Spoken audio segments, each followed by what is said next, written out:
All right, I'm just gonna hope that this works. Oh, there it goes. All right. We got a few seconds there of awkward me staring at the screen, trying to figure out how to get this.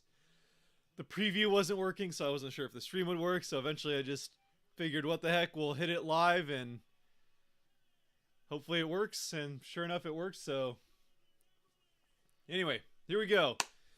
Kraken Avalanche Game 5. Series tied at 2 in Colorado. So big game here, obviously, for both teams, but we're mostly interested in the Kraken here. Obviously, big news coming out of Let's Go Indeed.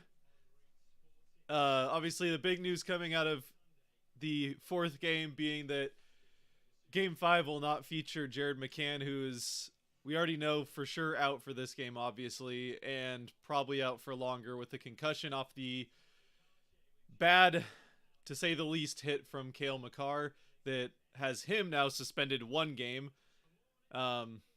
which is maybe a bit of a superstar discount. Probably should have been 2 games, but he gets the 1 game suspension and won't play in Game 5.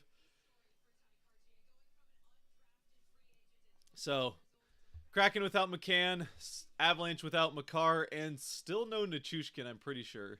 Haven't seen for absolutely sure, but I'm pretty sure still no Nichushkin. Sounds like the Kraken, though, in the spot, I kind of would have expected Froden to jump up in that spot, but it looks like taking McCann's spot just straight into the lineup, and it sounds like he's going to be playing on the line with Matty Beniers and Jordan Eberle. Making his NHL debut will be the AHL Rookie of the Year in Ty Cartier. So Cartier making his NHL debut, and the AHL Rookie of the Year will get to play on the same line as the NHL Rookie of the Year to be. I mean, obviously, we know Beniers is probably going to be winning that award, so don't know how many times you get to see the AHL and NHL Rookies of the Year play on the same line in the playoffs, but that's what we're going to probably be getting here tonight.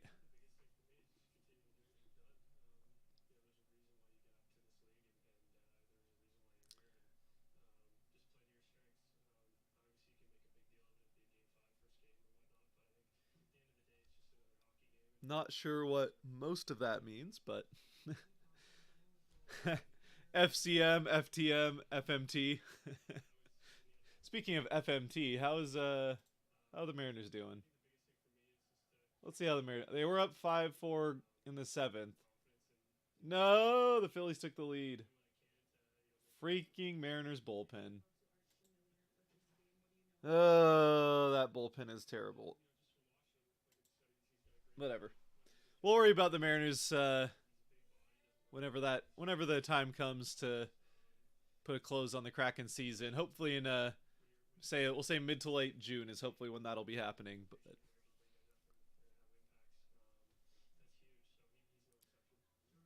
so now Eberle will get to play on the line with a couple of younger players now, with Beniers and Cartier on his line probably.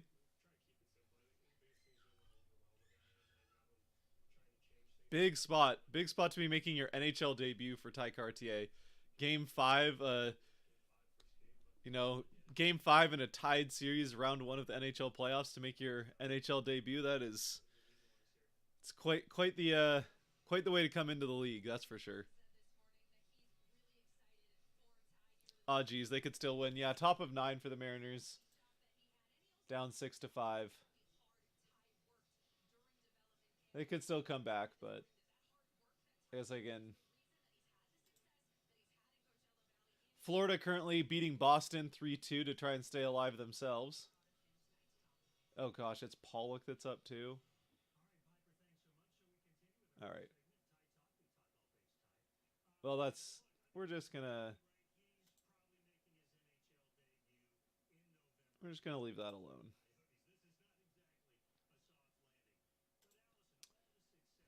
Let's see here, we got Bruins Panthers. That is Game 5 of that series in Boston, but Boston wins the series if they win that one, being up 3-1 in the series.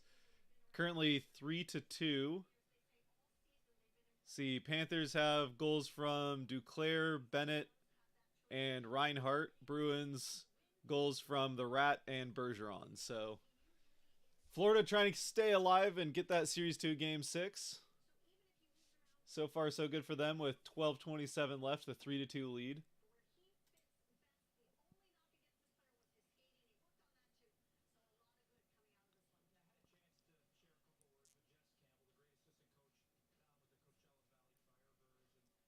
Cartier coming up, wearing number 52 for the Kraken. So, guess the Kraken really filling out those 50 numbers, with Shane Wright being 51. Which Cartier wears 12 in Coachella Valley, so that's interesting. Unfortunately, of course, the downside of Cartier being up with the Kraken is that takes one of the best players out of Coachella's lineup as they play Colorado's AHL affiliate in the AHL playoffs. Which actually, I think that game is tomorrow night, but let me be sure here.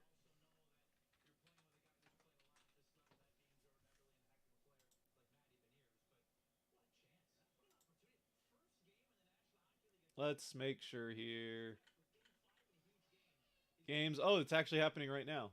Let's go. Let's check that out.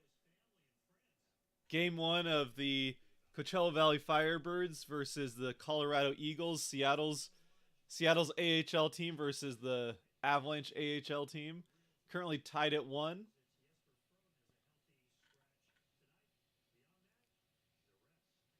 Tied at 1. 7 minutes left in the first.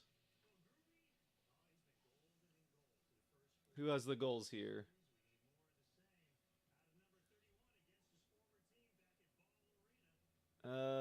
Eddie Wincott. Sorry. Whitchow. I don't know why I said Wincott. Eddie Whitchow. I was like, got a couple of names mixed up there. Eddie Whitchow with the goal for Coachella Valley, and Mikhail Maltsev with the goal for Colorado.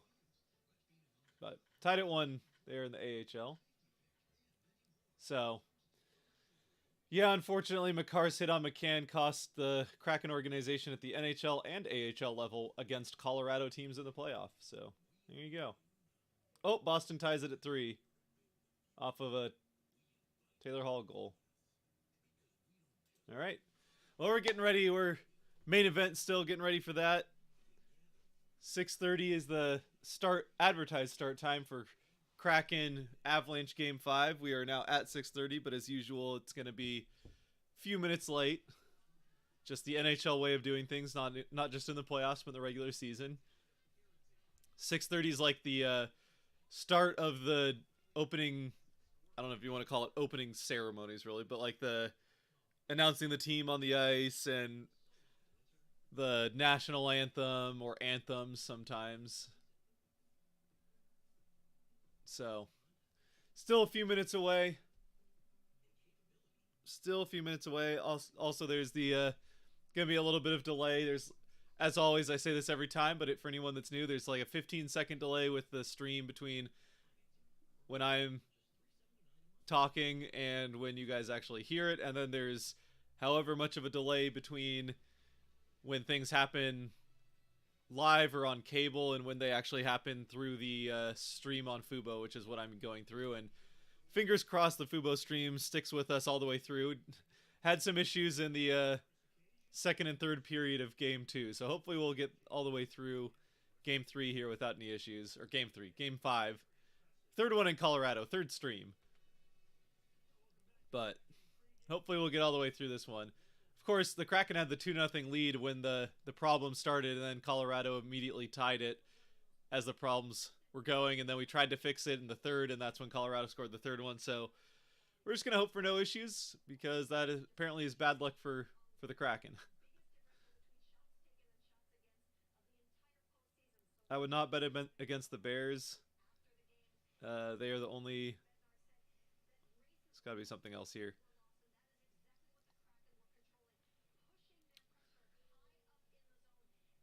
Tapa induced 3 ground balls, and they all got through the infield. Okay, so I guess he did his job. They just got unlucky.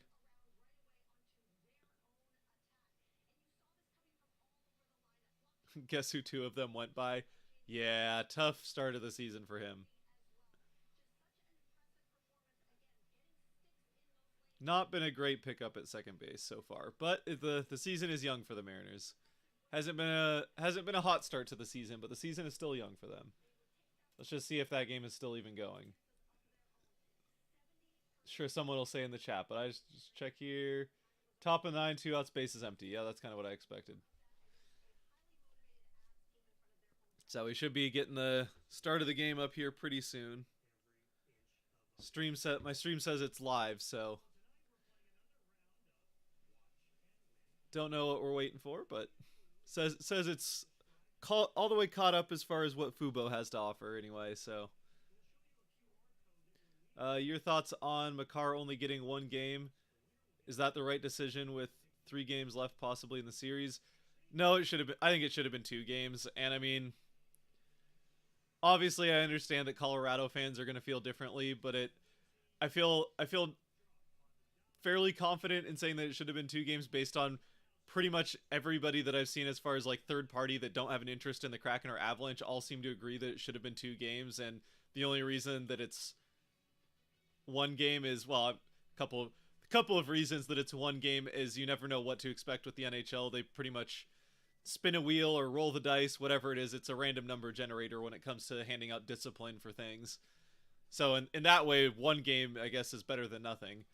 But I think pretty much everybody outside of Colorado looking at that was expecting 2 games. And yeah, it ends up being 1, which again is better than nothing. I think there is a bit of a superstar discount there, and the NHL doesn't want one of their best players out of 2 games of the playoffs. If it was like Josh Manson, I think it's 2 games easy. I think you're talking about 2 or 3 games if it's Josh Manson, although Colorado fans might have also been arguing for two or 3 games if it was Josh Manson. But yeah, they don't want to have Cale Makar out for, I mean, game 6 is going to be a deciding game for one of the 2 teams. Like whoever, regardless of who wins game 5, game 6 is an elimination game one way or the other. So the NHL doesn't want one of their best players out for an elimination game.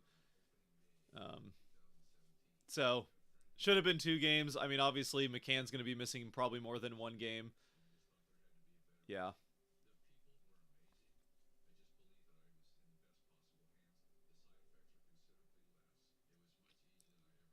But again, based on the fact that as far as Kraken fans are concerned, like, he's probably a little frustrated that it was just 1 game, but at the same time happy that there is at least 1 game, considering over the course of the season we had both Schultz and Beniers get knocked out for a couple of games due to concussions off of dirty hits, and neither of those even got so much as a fine from the league. So from Lombard, that was the Schultz one being Panthers with Lombard, which was definitely the worst of the 2 hits. Lombard just straight up boarded him without him knowing it was coming. It was, honestly, that hit was worse even than the one on McCann in this game, or in the last game here. But Lombard he did get kicked out. He got a misconduct and kicked out of, like, I think it was like the last 5 minutes of that game or something. So it was hardly any punishment for Lombard. He got a misconduct for all of, like the last few minutes of the 3rd period in a game that if I remember right, wasn't very close. And then the one on Beniers, which should have been probably a 1 game. That one probably should have been a 1 game suspension, I think. Or certainly at least a fine, but the league didn't even look into it, and that was just a 2-minute minor as well, and Beniers missed 2 games for a concussion. So I think Kraken fans were pretty braced for the league not even taking a look at the Makar hit. So then when they did, and then at least gave 1 game, it was kind of a like, well, it's better than nothing, Oh, and Robbie Ray out for the season. Yeah, that's not great. Oh, JP Crawford got a double. Let's go. And Julio strikes out with JP on second. Okay, well, I guess game's over. Thanks for the updates there, KJ.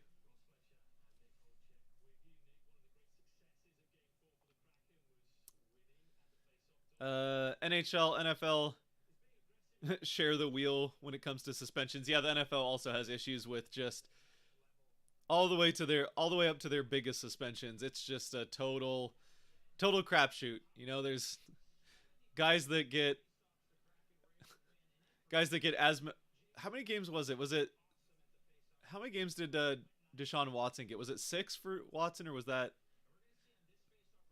I mean, look, I was happy that Brady got those 4 for Deflategate, just because I Nobody outside of Boston liked Brady and the Patriots. Well, Boston and their massive bandwagon, but nobody outside of Patriots fans was disappointed to see Brady get 4 for Deflategate, even if I think pretty much everyone was like, even if Brady knew that, and Brady knew that those balls were not, up to the standard. Obviously, like, you don't play quarterback that long and not know that you're playing with a ball that's illegal. Still, 4 games seemed a bit stiff for that, and yet that's still more than like most guys that have, like Deshaun Watson was at like 23 or more cases of sexual assault, and he gets like the same amount. So yeah, the NHL has its own issues with suspension, but that, just because other leagues have issues with handing out appropriate punishment doesn't excuse the NHL from doing a better job. But of course, the NHL can't even get officiating on the ice during games to be consistent. So if they can't even get their on ice officiating to be consistent, what are we really expecting from their after the fact punishments? Yeah, Makar got the discount. Absolutely. Makar should have been ejected and another game suspension, but we won the game, so happy about that. Yeah, did win the game, and well, I mean, at the time, I was at, like, when obviously they had to take it to review because it was a major, and I was expecting, I don't know if I should say expecting, but I definitely thought there was a good chance they would come out with the misconduct and Makar out of the game. But I was shocked when they reduced that down to 2. And yeah, he probably should have been out of the game. But ultimately, yeah, the Kraken won it, and Eberle put it right past Makar into the net for the game winner in overtime, which just a extra sweet moment seeing that puck go past Makar into the net. And that doesn't happen if he's out of the game. So hindsight, it worked out for the better. But yeah, I agree. He probably should have been out after that hit. Do you think they would ever suspend a player until the injured player returns? No, because then you get into like, well, yeah, I don't, you get into a little bit too much of, then if you have, we'll say it's like 2 teams in the same division, and you have a guy injures well, you can't open up to there is you have guys getting injured that, if, say it happens where, like, if this was, what am I trying to say here? If this was like, if Makar injures, say, and the Kraken are deep, so there's no player that the Kraken lineup can just totally forget about. But say it had been, I don't know, Ryan Donato or Daniel Sprong, like one of the 2 of those that Makar hits there, then the Kraken can just kind of drag their feet with bringing him back. Or if it's like regular season, say Makar injures, I don't know, like some like 4th line guy from the Stars or something. They're division rivals, going to be competing for the lead of the division. Star player accidentally injures a guy. That team could just drag their feet with the recovery there and keep a star player out of their division rivals lineup. So no, I don't think they'll ever do that, but especially with head injuries, it would be nice to see them have a little bit more stiff of, and I mean, to be fair, earlier on in these playoffs, they had a 3-game suspension to Michael Bunting, who also has no priors as far as suspensions are concerned.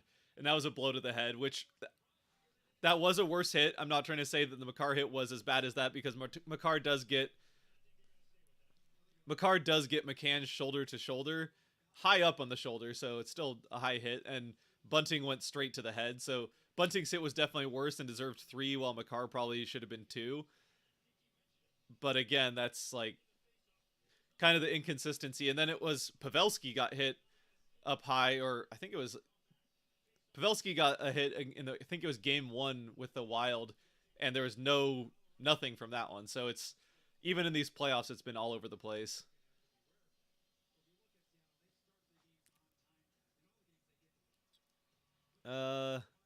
11 games for Watson. Okay, so I guess Deshaun Watson got 11 games, but that, honestly, he should never be playing in the NHL or NFL again. But still, there's been some other ones where you're like, that gets 4 games. I don't know. So maybe Deshaun Watson wasn't the best example. 11 games is I mean, it's a lot. It's still probably not enough for what he's at least accused of, but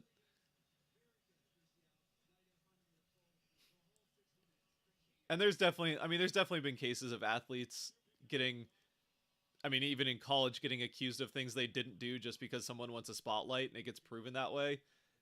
Um, but I think you get to like 23 or 24 cases of the same thing from different people, then yeah, that's not looking particularly good for innocence there, I would say.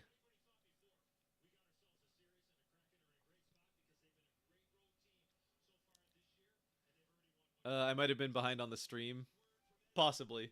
Yeah, again, the stream's gonna be like there's gonna be like a 15-second delay from when I'm talking and when you guys are reading, and then I don't know how live the comments show up. So responses to comments aren't immediate, but we're getting close here. Actually, I don't even know if the game's already started. Let's see. Oh no, they. So once again, they did this thing where it's game start is 6:30 all the way up until 6:30 hits, and then they changed game start to 6:50. So they did the same thing here for game 5 that they did for game 2 of last minutes delaying the puck drop 20 minutes. But I guess we get extra stream time out of it. So puck drop has been pushed back to 6:50, which is in another 6 minutes, and the Root Sports just went to their final commercial break before the national anthem and puck drop. So we'll get that going here in a little bit. In the meantime, let's see. We know still tied at 3. Boston and Florida still tied at 3, and do or die game here for Florida. 3 minutes left in the third. See, oh, and Coachella Valley goes up 2-1 over the Colorado Eagles. Let's go Coachella Valley. Who got the goal there?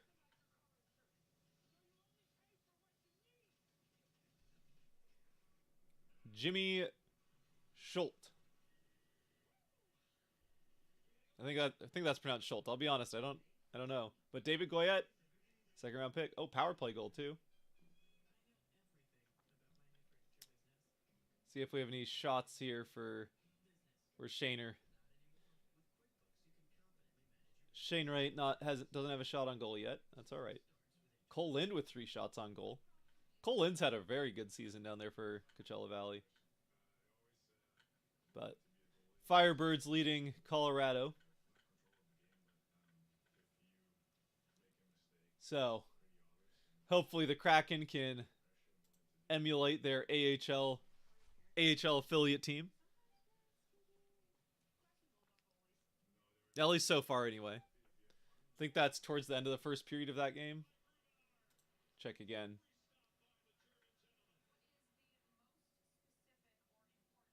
End of first, yeah. End of first, Coachella Valley leads 2-1.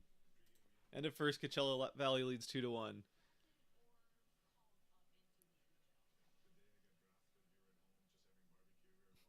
We are the Broncos, the mighty, mighty Broncos.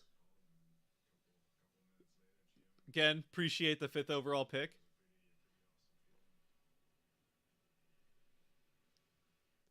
Boy, and speaking of the Broncos and Seahawks, that doesn't. I mean, granted, Rodgers is older, but the return that Green Bay got for Rodgers really makes Seattle's return for Russell look a lot better. Even outside of the fact, like, even if the Broncos had been anywhere near what they expected to be and not given the Seahawks the 5th overall pick, that's already a way, like, just further drives home how much better of a return the Seahawks got and how much better they did in that trade.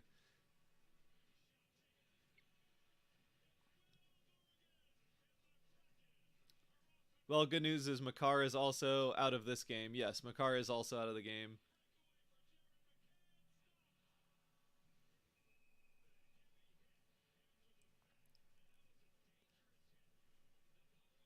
Coop says, let's go Avs. I'm sorry, Coop, but I can't agree with you there. Not for the next couple games at the very least. 2 or 3 games. 2 or 3 more games, I can't agree with you on the go Avs thing.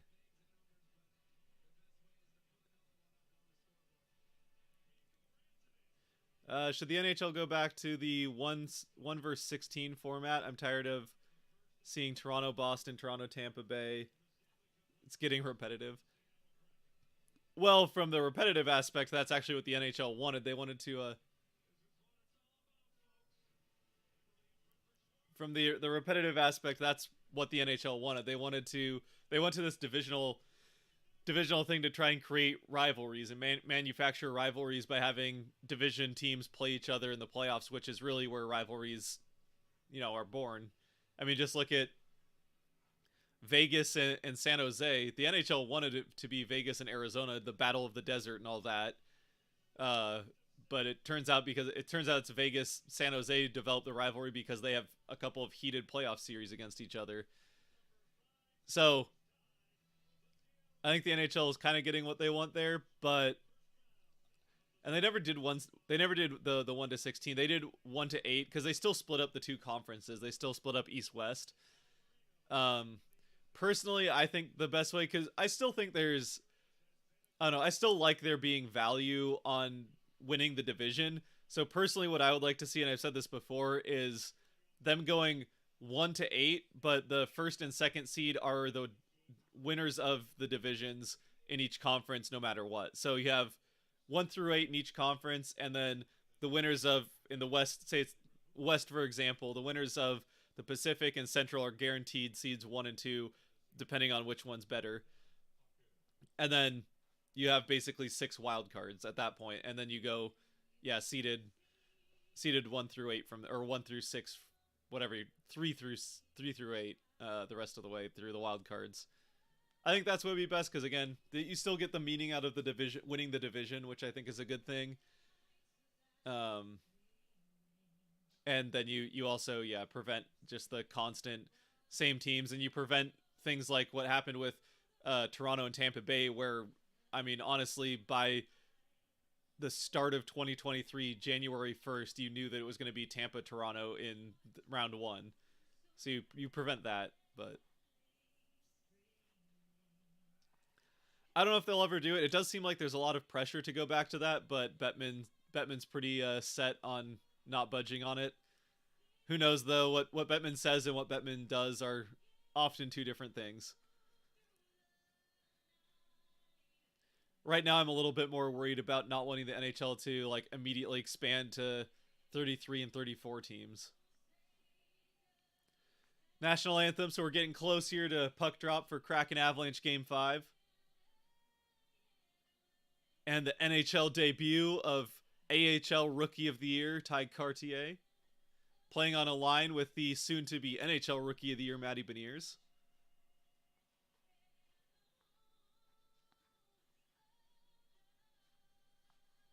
What do you think will happen with Shane Wright next year? It's hard to say. All I can say for sure is he will get a very good look at the team, just like he did this season. He'll get training camp and preseason. He'll get every opportunity to earn his way onto the lineup, but he has to earn his way into the lineup. If he's not quite ready, then it's a complicated situation. It could very well end up being a similar situation to what they ended up with this year.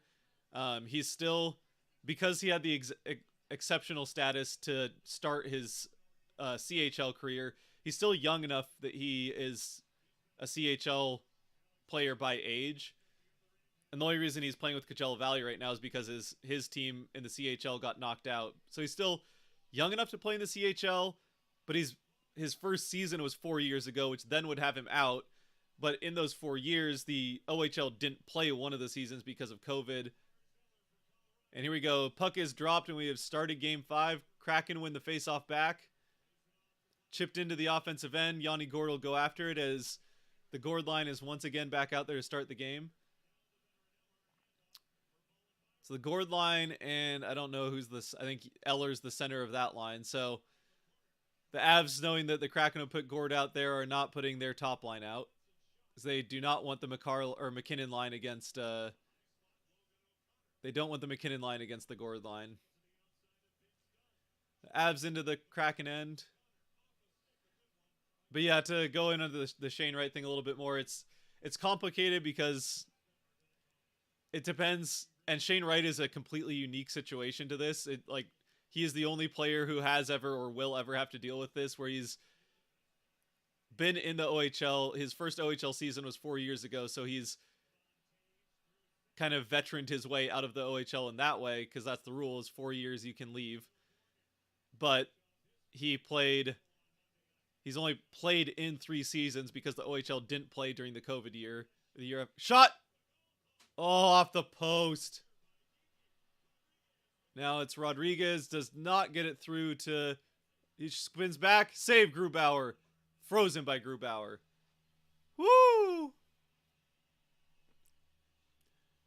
But anyway, it's a whole thing with Shane Wright. So hard to say. All we know for sure with Wright is that he will get every opportunity to make the team in camp and preseason next year. But Geeky with the shot that goes off the crossbar. He beat him glove side again, but off the bar and out. Geeky had Georgiev beat. So Avs get the first shot on goal. It's saved by Grubauer. So the Beniers line is out there.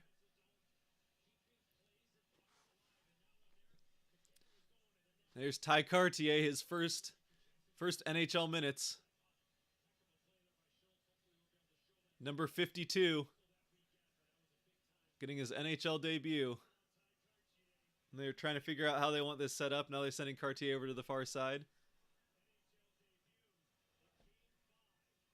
Beniers versus Rantanen for the faceoff.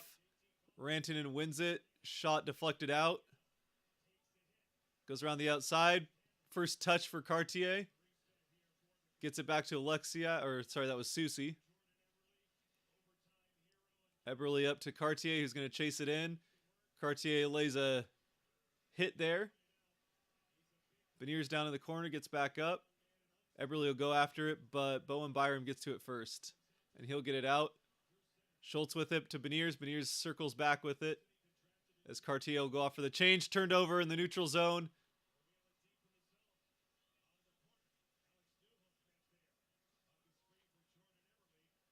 Here goes Eberle out.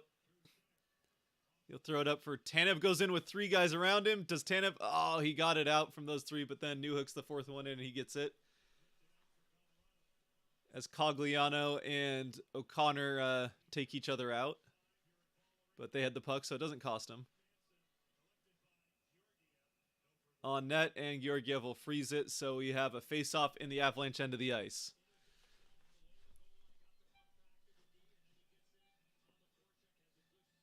So, pretty decent shift there for Cartier. Couple of touches.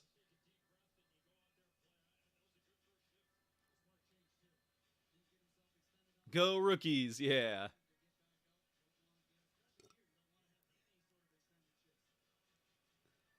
It's nice that Shane Wright is playing meaningful games. Yeah, it definitely is. I want to taste those Avs tears. Kraken, win the faceoff, shot immediately, and it's saved again by Georgiev on the glove side. Vince Dunn shooting at that glove side. It's been the weak spot for Georgiev in the series. But he sees that one coming all the way, and he's going to catch that one.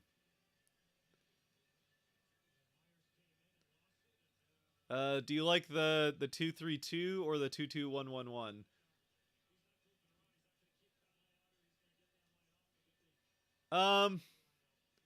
I think the 2-2-1-1-1 makes a lot of sense from wanting to give both teams 2-3-2. I don't know. 2-3-2 definitely reduces travel, which from that aspect I like it better. Shot again from Dunn. Save again from Georgiev. Once again, glove side, but once again, Georgiev sees it coming all the way. We'll get another face-off. Kraken winning some face-offs in the offensive end, though. This time it was Schwartz winning it. Dunn firing off shots twice from 1 face-offs. I guess I don't have a super big opinion on the 2-3-2 versus 2-2-1-1-1. I do like that the current format has it so where even though one team has the home ice advantage in most of the games, if it goes to 7, then you have the other.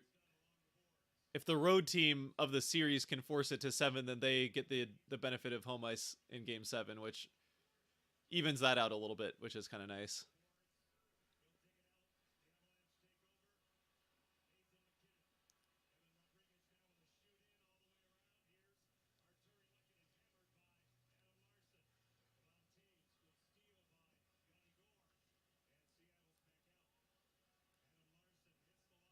Larson drops it to Tolvanen. Shot saved on the glove hand of Grubauer of Georgiev again. So Kraken starting to get the shots, getting that offensive zone time.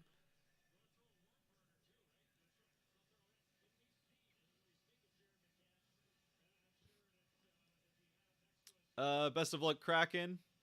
Know the expansion rivals, but the best of luck. Hope my Knights can close out the series at home tomorrow. You know, I will say, first of all, thank you for wishing the Kraken luck. Expansion rivals, true, but expansion brothers as well. Golden Knights aren't my favorite team, but it would be kind of fun to see Jesse Pollock's team get knocked out. He hates the Kraken as much as he hates the Golden Knights, and he has some absolutely horrendous. Like, I think Jesse's very entertaining, and I'm sure he's a good guy, but he has some truly horrendous Kraken takes, and I would never wish ill on him, but I will wish ill on his team in that way, I guess. That having been said, the Jets do have Mason Appleton and Carson Kuhlman, ex-Kraken players, so you always like to root for the ex-Kraken players. Now that we have ex-Kraken players.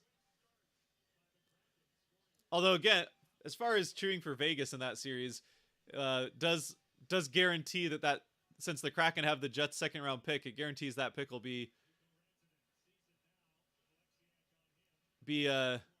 in that kind of 16 to 20 range. Centering pass! Oh! Frozen again. Centering pass goes off a couple of people, and Comfer will just get it down to Georgiev so he can freeze it. Kraken, once again, a good start for the Kraken, getting a lot of time in the offensive end.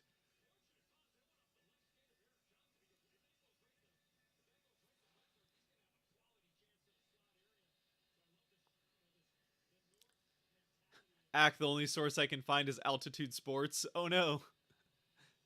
Shots are 4-1 for the Kraken. We are not quite 4 minutes in. Thank you for joining everybody that has so far.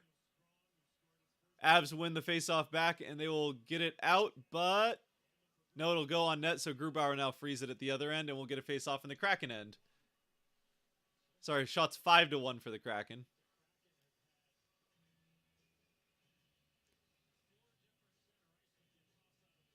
Stuart Skinner's not winning the Calder.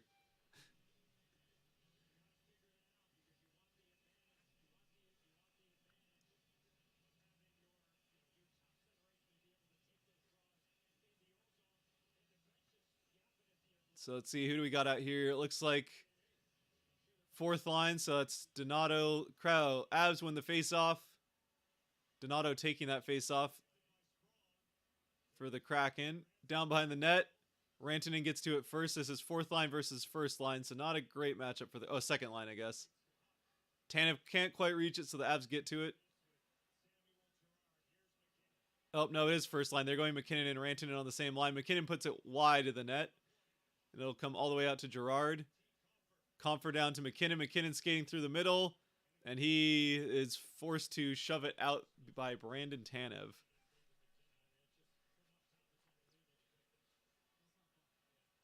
I think Stuart Skinner will get however many Calder votes there are that Edmonton writers have to give. And that's it.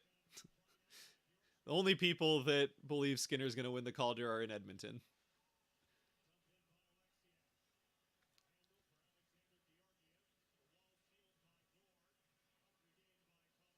I mean, there is a Canadian bias, so maybe there's a couple of Montreal writers that just want a player playing for a Canadian team to win the Calder, and Beniers is American, so you'll get a couple of those bias votes that way, but no, it's Beniers for sure.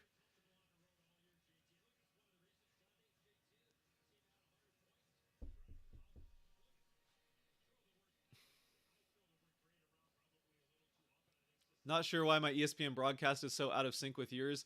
Well, I am watching it on the Fubo broadcast for one, so it's a different stream, so there could be a little bit of a difference in delay there. And then there's a 15-second at least delay between when I say something and when it actually gets to the YouTube stream. So there's a little bit of a syncing issue there. Even if the ESPN and Root Sports streams are linked up, there's going to be a little bit of delay just from the YouTube end. Kraken back into the offensive end. Beniers shoved off of it by Gerard. Oh, and Schwartz just can't quite keep the zone as Larson's fighting for it away from Lehkonen, which he's able to get to. McKinnon with it, fires, saved by Grubauer.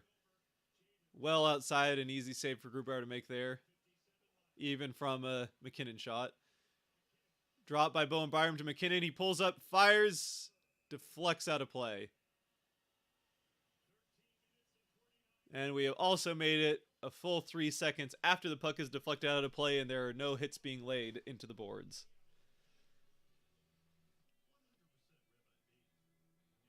Love it when Tanev is a pest, indeed.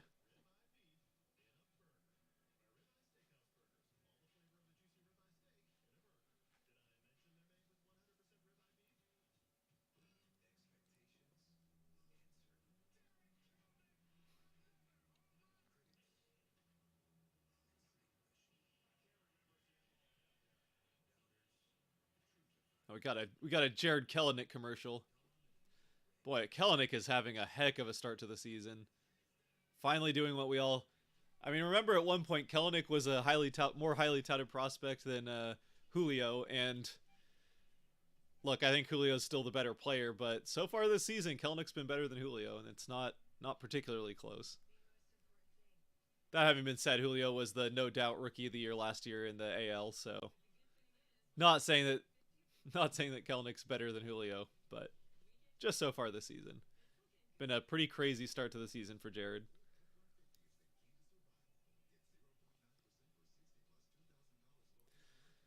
Well, we made it through the first 5 minutes of the game, and the Kraken haven't scored, so clearly this offense is dried up.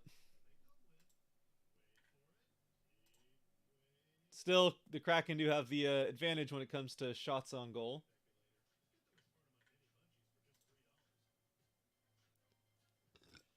See if we have any updates on Bruins Panthers. Bruins Panthers still tied at 3 going to overtime. See if we have any updates on... Here we go.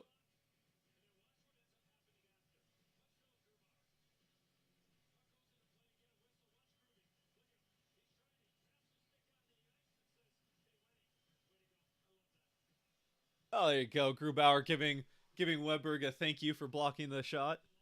Coachella Valley still up 2-1, 2 minutes into the second.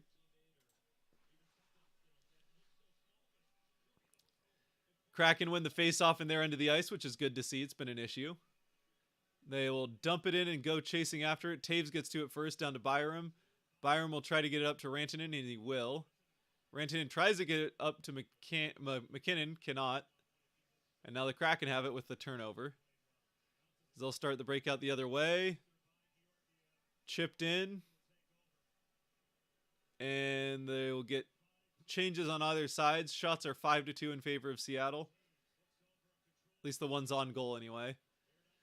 Most dangerous shot so far was a geeky shot that beat Georgiev but went off the crossbar and out.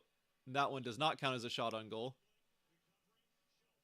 Schultz with a spinning on his knees pass up to Eberle that ends up in the offensive end. Fighting for it down along the boards in the corner. Beniers with Eller. Eller has the puck. He gets it up along the boards. Can they get it out of the end? Schultz keeps it for a second, but they do eventually get it out. Now Beniers has it in the neutral zone, spinning around in circles, and he'll pass it back to Schultz as he goes off for a change, and it looks like Tanev's line is out there now, which is, I guess, Donato's line. Donato's the center there of that fourth line.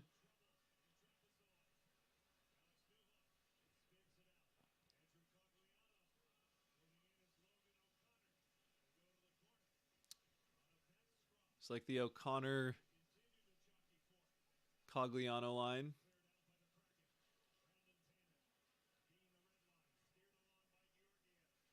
Kraken back into the offensive end. Couple minutes since our last shot on goal. Stays in. Done. Down. Shot. Oh, pad save. Sprong almost gets it past the glove side of Georgiev, but it was along the ice, and he gets the pad save there. Colorado gets a... Boy, if Sprong had a chance to just one-time that, he would have had a very good look there. Kraken solid in their end of the ice again as they'll look to break it back out the other way. Tolvanen along the boards up to Alexiak. Alexiak up to Gord, who then touches it over to Borgen. Into the offensive end, but broken up, and back the other way is Rodriguez. He gets it across to McKinnon. McKinnon stops up, looking for someone to pass to. Is kind of hemmed into the corner. Fires shot. Save, Grubauer. With Gerard in front trying to get a tip. Don't know if he did, but Grubauer makes the save either way.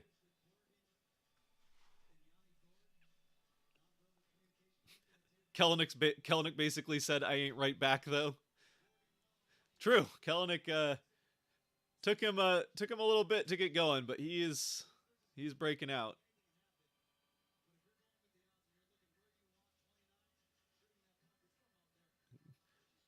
Kellenic went 0 for 4 with 3 strikeouts today. I'm sure Reddit and Twitter are already calling it a slump. Oh! Chaos. Kraken won the faceoff. But then there's just bobbling going around. Where's the puck? Rantanen has it up along the boards to Taves. Taves puts it down along the boards, back behind the net. Rantanen and Dunn fight over it. Rantanen comes out with it. Comfer up to Taves. Taves over to Gerard. Rantanen with it. Looking for a shooting lane. Fires the shot. Blocked in front or something, but it goes wide of the net. And Kraken will get a chip out as we get close to the 10-minute mark of the first period. Still scoreless, so the first game without an early goal here for the Kraken. So in that way, things going better for the Avalanche, but it's still 7-3 in shots on goal in Seattle's favor. Been a much more even game, though, so far than the early parts of the first 4. Ooh, surprising quick shot there from the tight angle. Grubauer makes another save, though. The Avs getting a little pressure here now.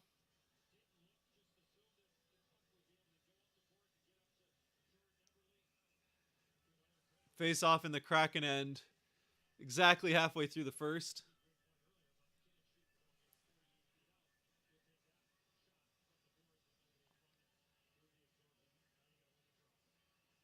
Here we go. Beniers versus Eller. Avs win it back. Down behind the boards. Susie puts it up, but it's turned over. Susie again. Beniers back. Schultz has it now. Schultz will put up along the boards.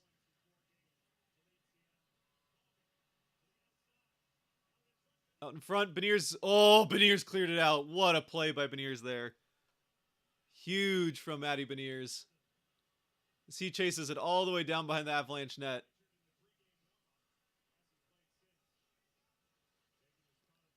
Sprong now behind the Avalanche net. Still going for it. And there will be a tripping as Tanev got tripped up in front of the net, or maybe it's interference. They're going to say interference.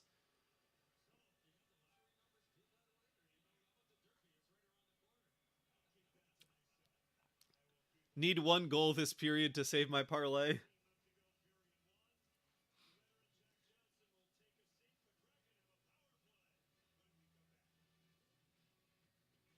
If you're putting 4K on games, you should show Scott some love here.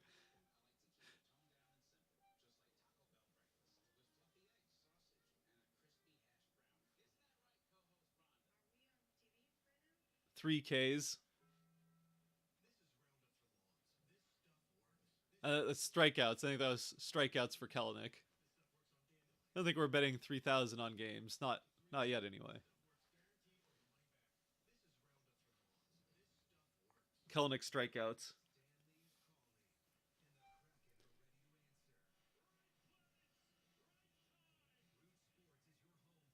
Yeah, that was about the Mariners. Jared Kellenic getting 3 strikeouts today.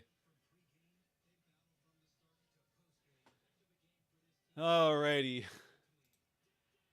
Oh, Coachella Valley makes it 3-1. Let's go. Who got the goal? Oh,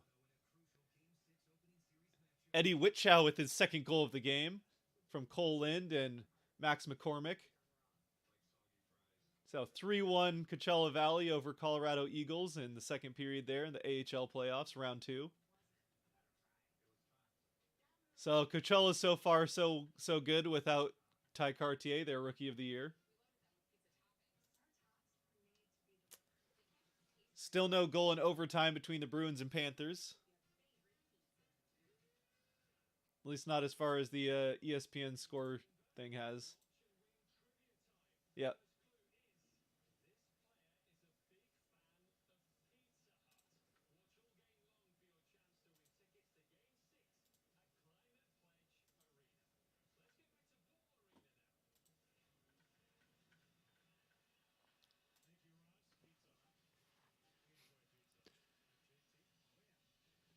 If I had money, I would have been trying to raise the Ahoy flag with Altitude Sports.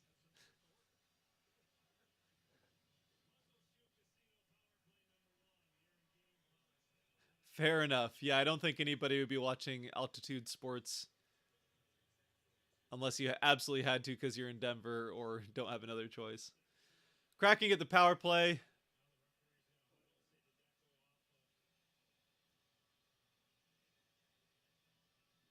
Not sure.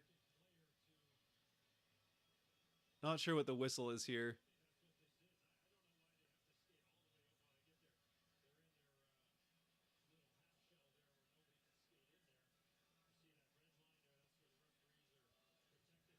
Referees are talking about something here. Colorado won the face-off.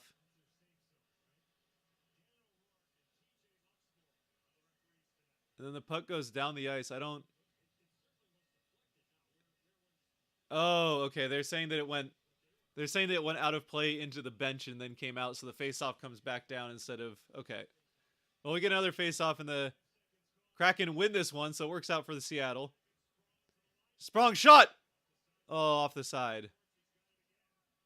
Schwartz gets it up to Sprong. Sprong will dump it back down to Schwartz. Schwartz around to Beniers. Beniers with it in the corner. Hounded by 3 of the 4 Avalanche players. Kraken trying to get it out. They do get it out. Schultz with the open shot. Fires! Blocked in front. Sprong now with it. Looking for a shot. Out to Schwartz. Schwartz backhand! Saved by Georgiev.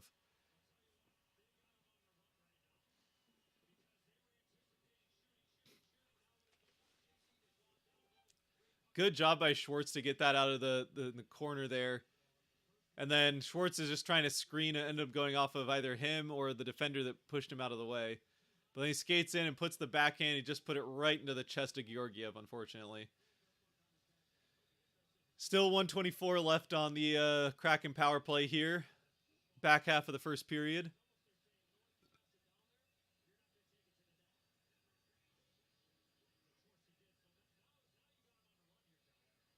They're kicking Schwartz out, so Beniers will go in for the face-off. That's not ideal. Maybe he'll donate if the Kraken lead by 2 at some point. Well, that'd be nice. More reason to cheer for the Kraken. Avs win the face-off down into the Kraken end. Grubauer gets it. Schultz now dumping it to Schwartz, who gets it over to Eberle. Eberle will push it up into the corner for the... Georgiev tries to move it out and does not. Schultz kept the line. As Eberle will get back up to Schultz. Schultz puts it across and out to Sprong. Sprong has the puck, but the Kraken will have to regroup. Halfway through the power play, Sprong skating around with it as they get the change. Sprong will dump it off to... Don't know who that was, but I think it was Donata or Dunn. As Wemberg's in with it, Wemberg dumps it off. Kraken stay on side. Tolvanen up to Dunn. Dunn with it. Down to Tolvanen. Cartier on the far side of the second power play unit. Dunn to Tolvanen. Oh, off the crossbar. Oh. Cartier fighting 2 guys with it. And they will get it out.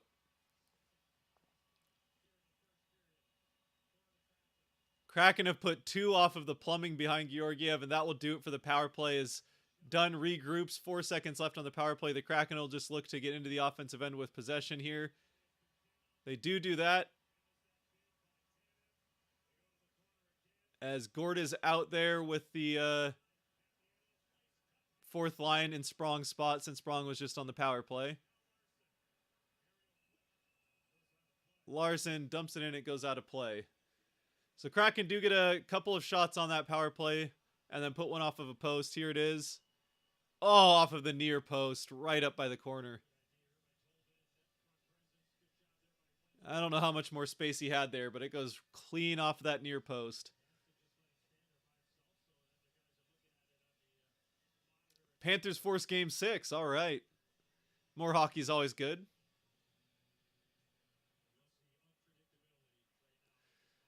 Face off at center ice.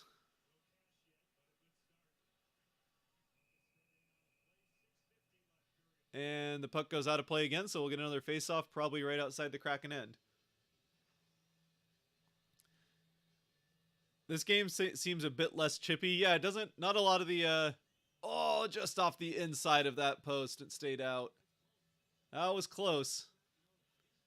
Just under 7 minutes left in the first. Still no score. Kraken leading shots on goal 8-4 over the Avs with 1 power play in the books for them. Yeah, hasn't been nearly as chippy as game 2 was, but there's still plenty of time for that.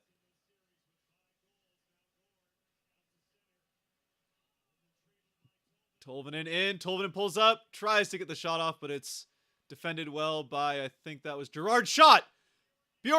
Borgen. Oh, he couldn't. The puck was bouncing for Borgen. He had such a good opportunity, but just couldn't get the puck to settle for him.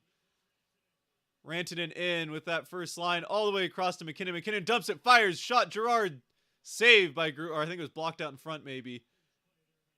Yeah, I think it was blocked by Gord. Broke his stick.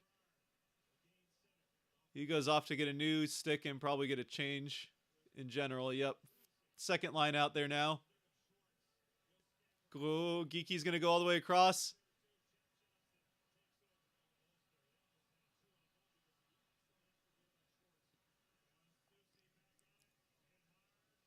Here we go. Now it's starting to ramp up a bit. Down behind the Kraken net. Third line out there for the Avs right now. Or fourth. I can't tell the difference between the two. I think it's their third line. I'm pretty sure Newhook's on the 4th line. And he is not there. Schwartz up to the middle. Done to the side. Shot! Blocked by Manson in front. It goes out of play. The shot from Eberle.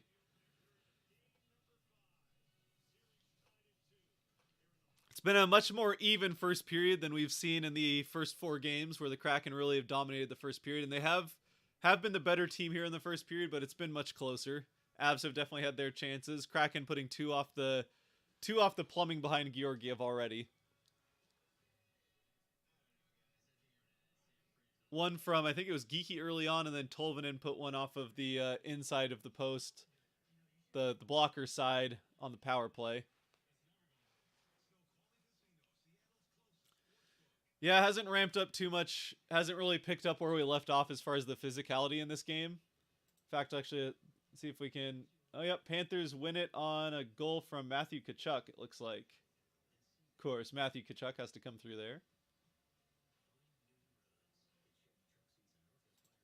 See how many shots are 9-4 for the Kraken. Hits are 11-12. So yeah, that's definitely down from the last couple of games actually, but it's actually just down in general. So game 2 was, I think game 1 was around 70 hits. Game 2 was around 90 hits.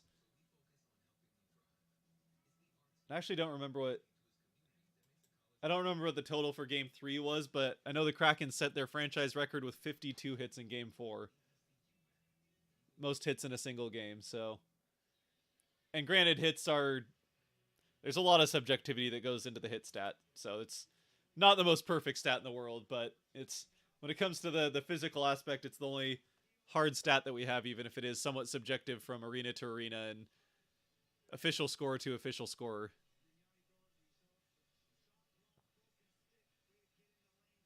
Yep, Gord broke his stick with that block shot.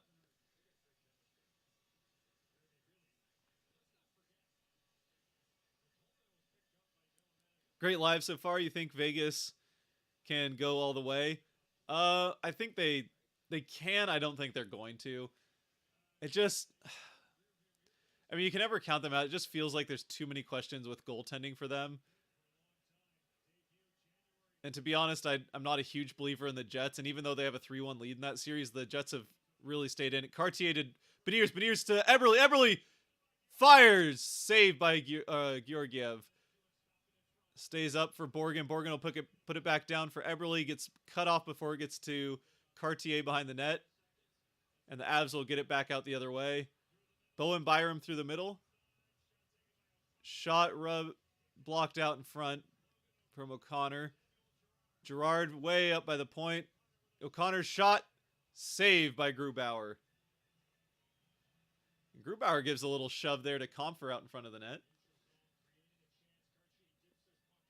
Bruins-Panthers series was only series that haven't been to overtime in the whole playoffs until tonight. Yeah, there's been a lot of those. Oh, there's Ty Cartier's parents are here. Of course, his NHL debut and in the playoffs nonetheless.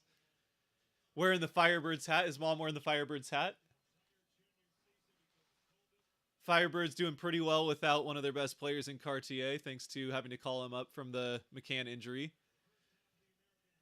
Kraken get it through the neutral zone and dump it back in behind the net where a hit is laid on Gerard by Tolvanen. No icing. Grubauer. Oh, that was a bit of a dangerous one from Grubauer, but it worked out as Bjorkstrand through center ice with the puck right up the middle, puts it on Georgiev, and will go up to make sure Georgiev gets the face off. Eichel has worked out great for them. Eichel had a really good season, and I don't think Vegas is out of it by any means. This hasn't been even with the 3-1 lead, it hasn't been a convincing 3-1, and until I don't know, honestly, I feel like the team that makes the conference final from that side is going to be whoever wins LA Edmonton. I just feel like watching the games that I've watched, I haven't been able to watch all of them, but the LA Edmonton games, it just feels like those two teams have been on a different level than Vegas and Winnipeg. Maybe I'm off on that. Geeky shot done is blocked in front. Wemberg puts it back down into the corner. Geeky with it now up in front. Tipped in, and Georgiev makes the save. Big save from Georgiev there. That was a nice pass from Geeky up to Schwartz right in front of the net. Georgiev comes up with a big one. Kraken laying on the pressure right now. But we'll see. I mean, the other thing about the Edmonton-LA series is that those two teams are really beating each other up quite a bit, it seems like. So, oh, that went off of Johnson's skate. And that never even got to Schwartz. So we'll see. I mean, every series is different.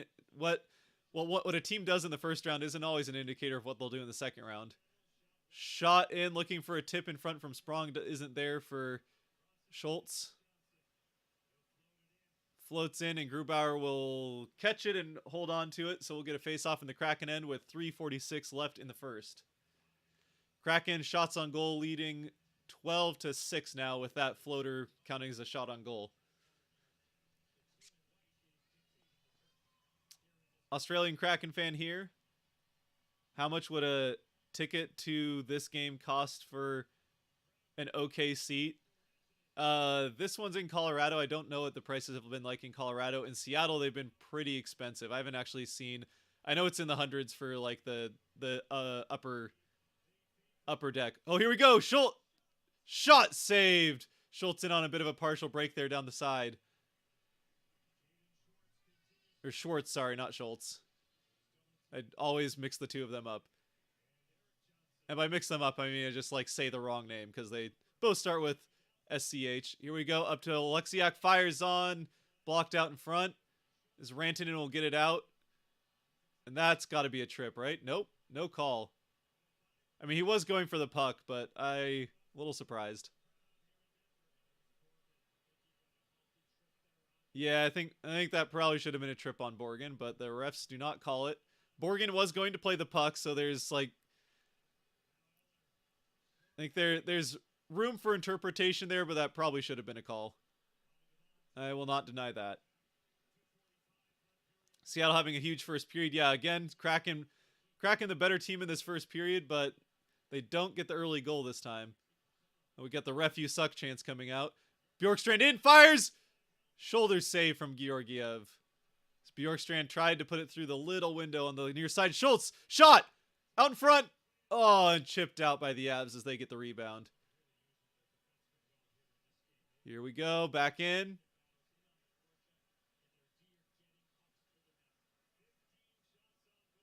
Whoop. McKinnon's in, pulls up, looks for a pass, finds one, but it's not a good one. Manson shot, saved by Grubauer and held. We'll get a face-off in the Kraken end with 2 minutes left in the first. Kraken up to 15 shots now in the period.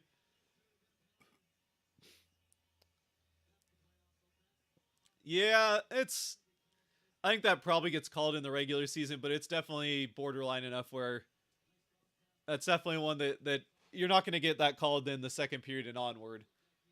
So,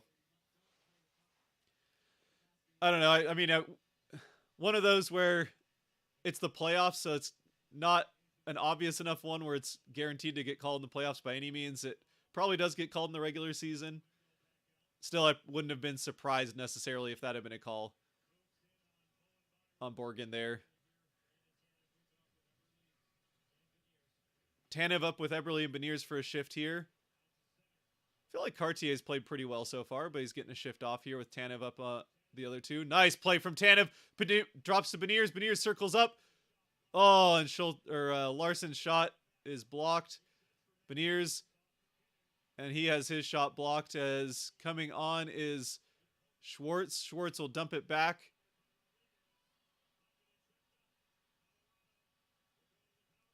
Lehkonen gets tripped in that one they are going to call.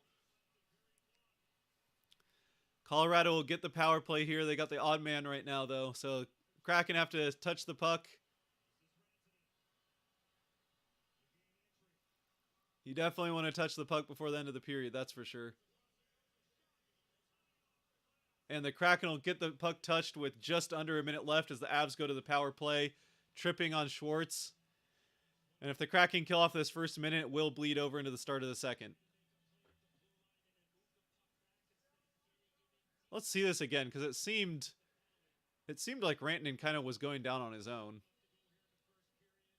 But maybe they felt like they missed the first one? I don't know. Oh, that's Lehkonen, sorry. Okay, yeah, that's kind of in his feet. Yeah, it's definitely a close one, but you have the one that could have gone either way earlier that maybe could have gotten called. It doesn't. So then another one that, again, probably could have gone the other way. They decide to call it. So certainly hard to argue with that as a trip, but is, I think, a little bit of a makeup call as well. Either way, Avs on the power play. Kraken need to kill off this minute here. As McKinnon's looking for a shooting lane up to Taves. Oh, Kraken get to the rebound, but can't get it all the way out, so Taves has it. Rantanen shot. Save made, and it is still loose. Maybe it was blocked in front. 22 seconds left in the period as Alexiak will get it out. Kraken will get a change, and we have 15 seconds now left in the period as Taves has the puck into the neutral zone. Past Gord, he'll go straight into the offensive end, drop it for McKinnon. McKinnon gets it back to Rantanen. Rantanen back to McKinnon. Rantanen the shot. Blocked by Beniers. Beniers feeling that one, but he will have the intermission to recover from it. Nice block there, and the Kraken survive the first half of the power play to get to a scoreless end of the first period. So we'll go to the second, still 0-0. For the first time, the Kraken do not score in the first period. First time in this series, I should say, not ever. For what that's worth. As if anyone was confused. Get this switched over to second period real quick while we...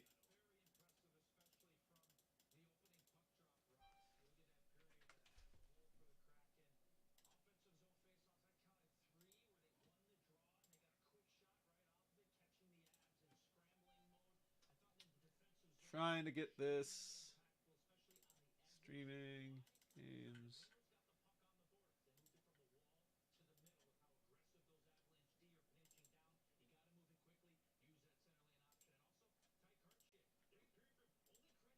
There we go. There we go. We got it to second period, so here we are, evened up at 0 after 1. First time the Kraken don't score in the first period of the series.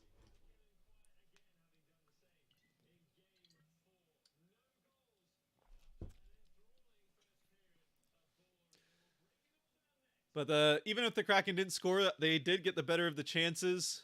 I think the shots finished up at, I want to say it was 15-8, but let's double check. 15-8, I was right. So Avalanche with one shot on the power play so far. They'll start with a minute of power play in the second period. Kraken leading shots on goal though, that 15-8, and have had the better of the offensive zone time. They've put 2 off the post, got 2 past Georgiev, but both went off the post. And Geekies early on went off the crossbar, but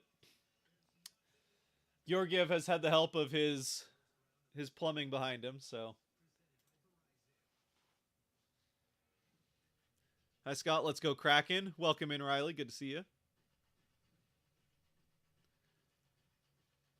I'm expecting a big third period. Well, we got to get through the second first.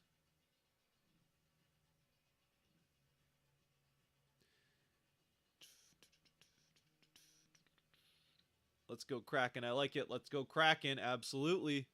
Absolutely superior records there. Let's go Kraken indeed. Nice jersey. Yep. Gotta rock the reverse retro. It's 1-1. 1-1 in the series so far, but you know what? It was great throughout the regular season, so we're gonna keep it going. If the Kraken fall in this game and we get to Game 7 in Colorado as well, then maybe we mix it up at that point. But we'll ride it. So we'll ride it through this one. If the Kraken win this one and it goes to a Game 7, we'll probably stick with it. But if the Kraken win this one, then we'll hope for them to close it out at home. Close it out at home in 6.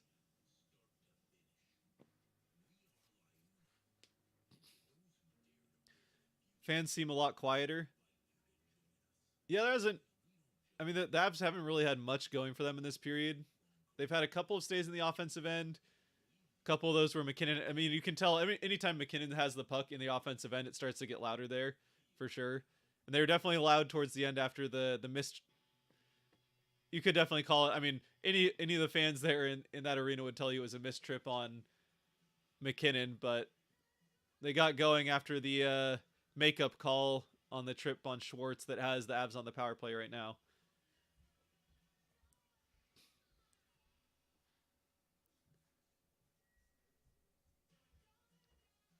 Got an autographed picture from one of your pro wrestling trainers. That's pretty cool.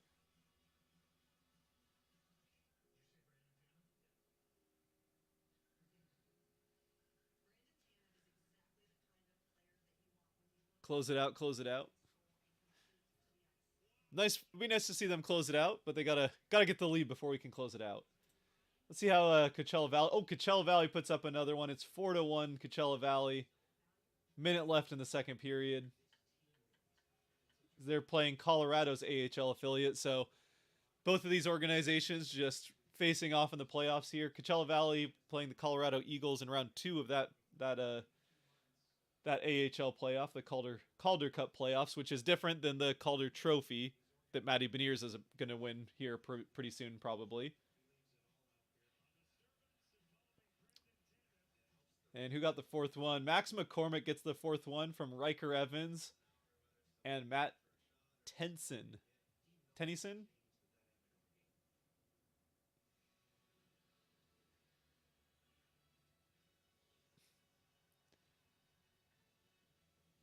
Still on Eddie Whitchow hat trick watch for Coachella Valley in Game 1 of round 2 there.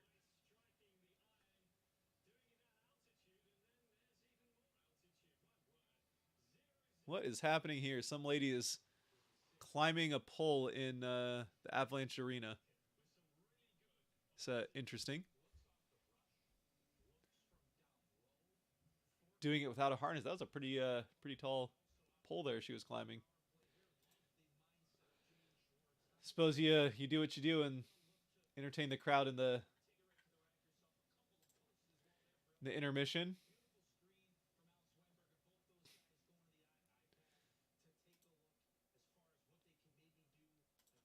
What else we got here? How are we feeling after one? Kraken definitely getting the better of the play so far, but still scoreless after one. So for the Avalanche, I think you're probably happy to get out of that first period without giving up another goal, like they've done in the first period of all 4 of the games up to this point. Especially with the Kraken having the better first period to get out of that scoreless, I think is good for the Avalanche. But also, I mean, from a Kraken perspective, good to see. You'd rather have the momentum and the edge in play than not have it. So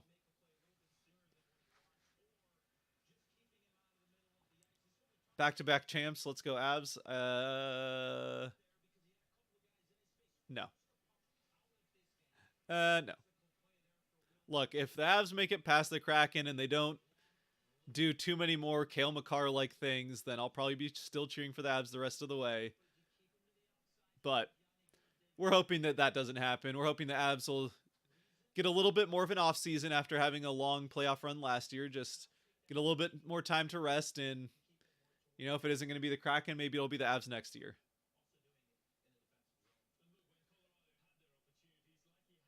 I got a Tanev bobblehead. I'm obsessed. That's the one I'm missing. I still need the Tanev one.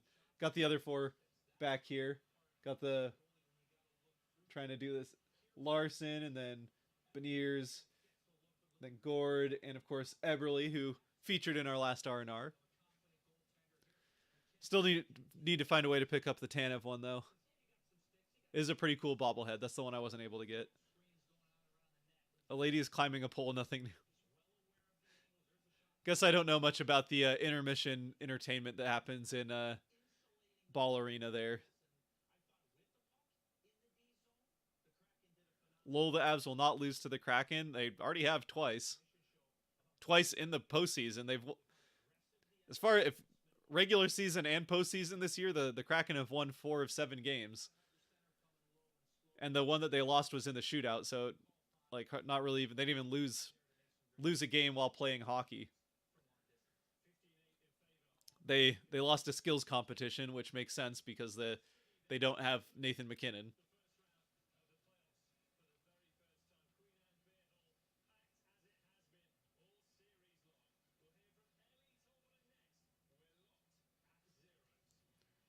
Kraken are looking good this game. How many crossbars did we hit? 1 crossbar and 1 post so far.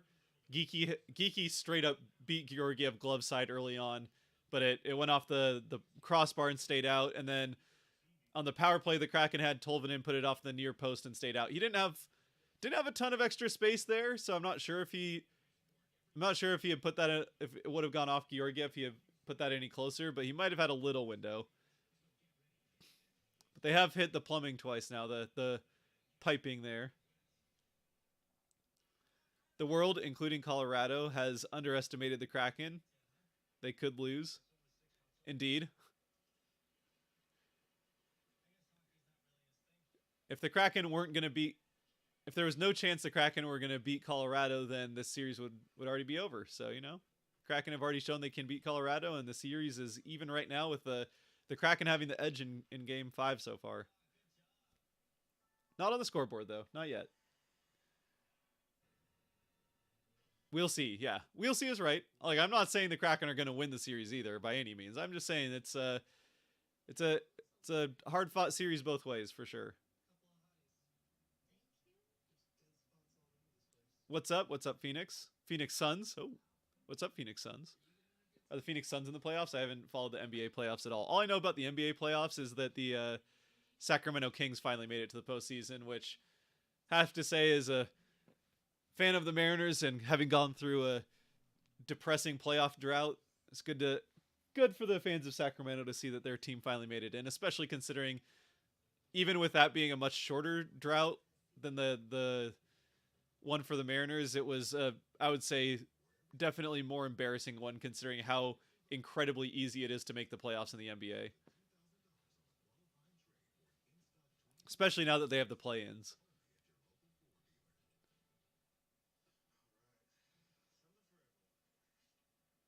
One of your pro wrestling trainers is Christina Von Erie. Is that the one that you got the signature from? Sounds neat.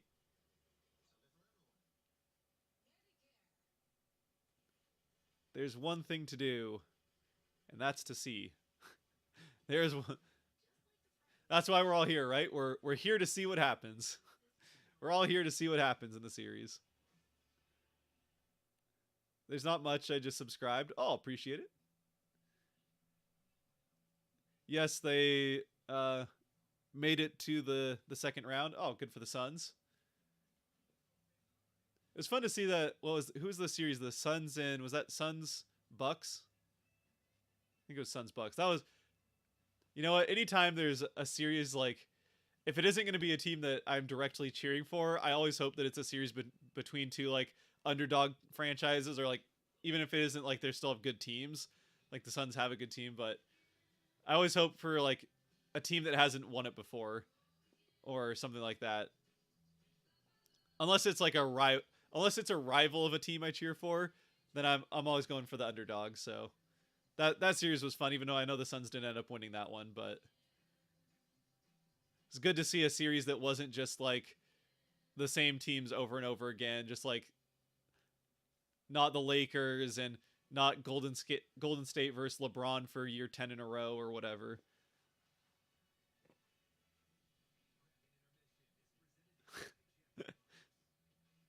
Sorry for your loss, John, but it sounds like you did it to yourself. Gonna have a John Doe in the morgue soon here if you're not careful.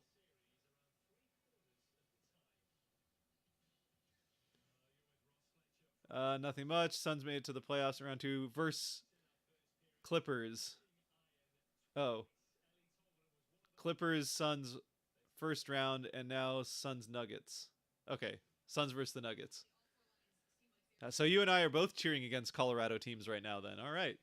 We can come together on cheering against Colorado teams in the playoffs right now. I will say, if there was an NBA, I don't cheer for, the only NBA team I cheer for is whoever's playing the Thunder at any given time. Sorry, the Blunder. Whoever's playing the Blunder at any given time, that's who I'm cheering for in the NBA. Other than that, if I had to pick one team, it probably would be the Nuggets, just because other than the Broncos, I like Colorado sports, and obviously the Avalanche when the Kraken are playing them. But you know what? For your sake, I'll say go Suns. Say go Suns for right now, since got the support there. But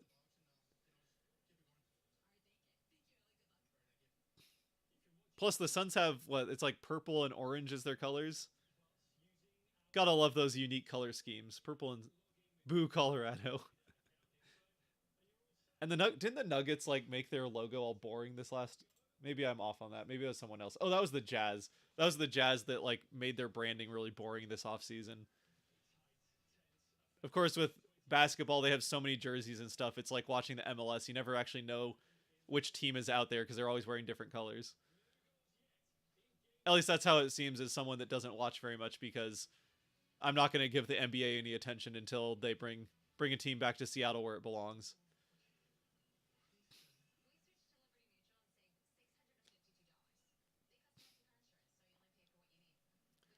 Yay Kraken, absolutely. Staying on the Yay Kraken bandwagon for sure.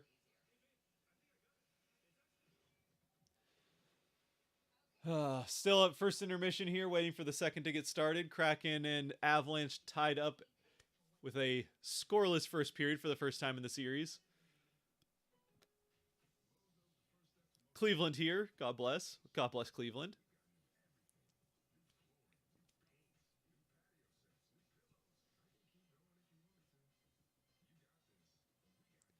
Can't say I'm a huge fan of the quarterback in Cleveland right now, but other than that, all for Cleveland. I think Cavaliers are in the playoffs. I'm pretty sure I saw the Cavaliers are in there. Just like opening up the ESPN app and seeing scores recently, I saw the Cavaliers logo, so they must have been in the playoffs at some point recently. Fortunately, Cleveland does not have an NHL team. They had the Barons for a little while, but the Barons disappeared and kind of became the San Jose Sharks in a way. Technically, they just disappeared, and then a bunch of their players went to San Jose Anyway, Cleveland Barons also had kind of a boring logo, and they were red and black, which is my least favorite color scheme. So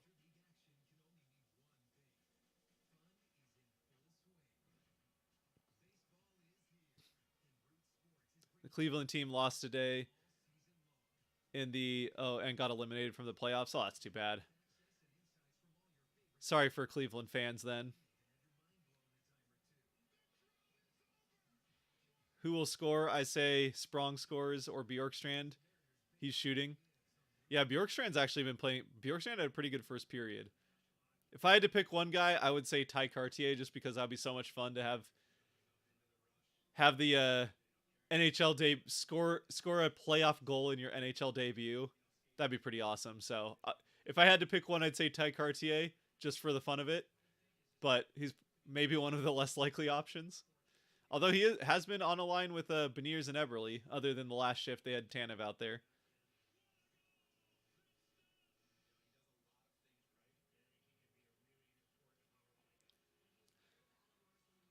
Geeky's had a great series, honestly. Like quietly, Geeky, he missed game 3, but Geeky's had a really good series. Sprong has had a pretty good series as well. Even defensively, Sprong's been playing pretty well. Obviously, with the glaring exception of when he fell over backwards, and that led to an odd man break goal for the Avs in game 3. Other than that, Sprong's had a pretty good series. So, plus he made up for that with a power play goal in game 4. You know, we'll let Sprong go on that one.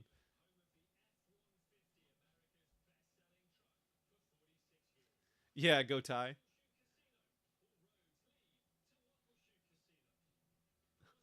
MLS last week did an every team wears the same color thing. It was really weird watching the compilation of highlights from every team. Yeah, that sounds confusing. I remember when the first year the the first year the NFL tried to do the color rush thing on Thursday nights. I think it was the first color rush game. It might have been the second one, but I think it was the first one. They had um, Buffalo Bills in all red versus New York Jets in all green. And apparently, and both of them were wearing both teams had white helmets at the time. I'm pretty sure. So the Jets had the white helmets with the green logo, and the Bills had the white helmets with the their normal logo. And like for people that were red green colorblind, it was almost impossible to tell the difference between the two teams when it was zoomed out, because they're both wearing they're both wearing gray jerseys with white helmets and not terribly distinct fonts on the jerseys. So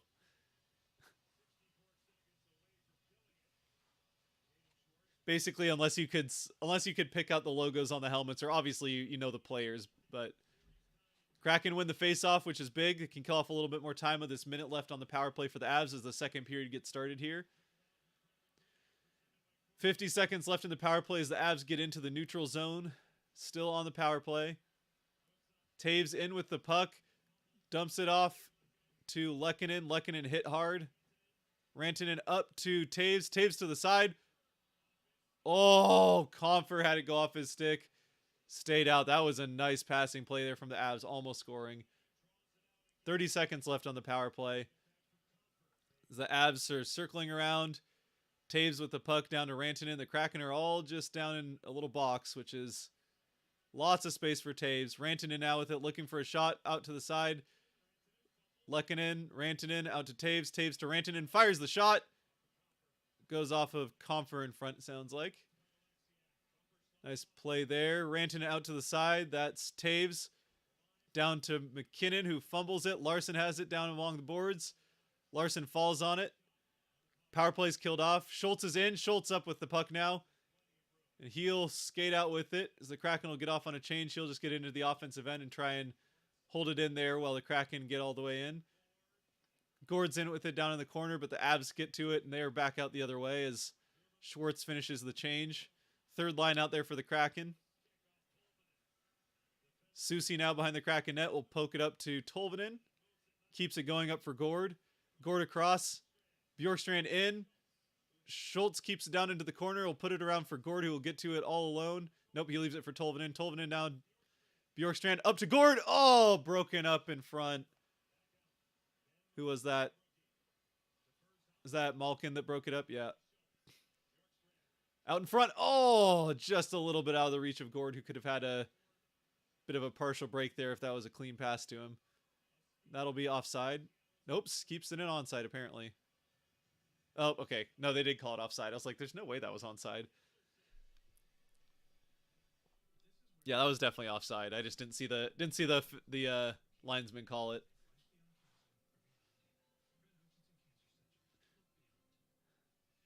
Yikes. Yeah, that was a good... Avs got one good chance there on that power play, but the Kraken do a good job of killing it off.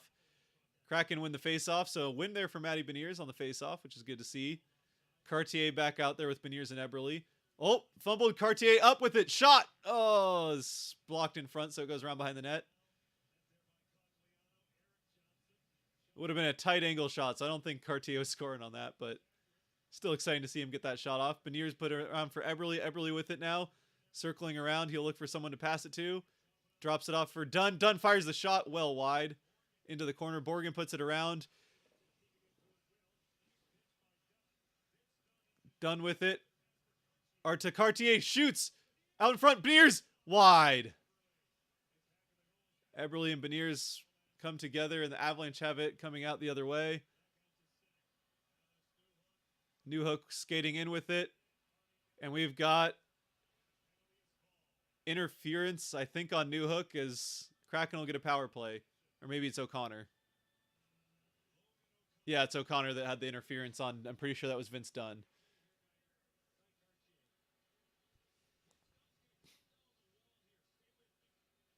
All right, we're watching a play here with Eddie Olczyk. Okay, so Dunn's coming down, and then Cartier goes to cover for Dunn.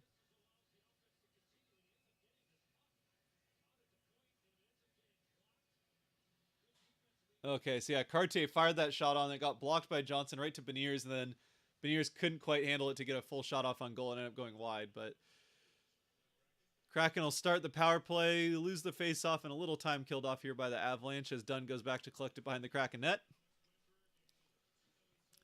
We're on the power play, absolutely. Wennberg with it as he'll skate it up, passing it back and forth with Bjorkstrand a couple of times. Bjorkstrand, oh, fanned on it. Fanned on the pass.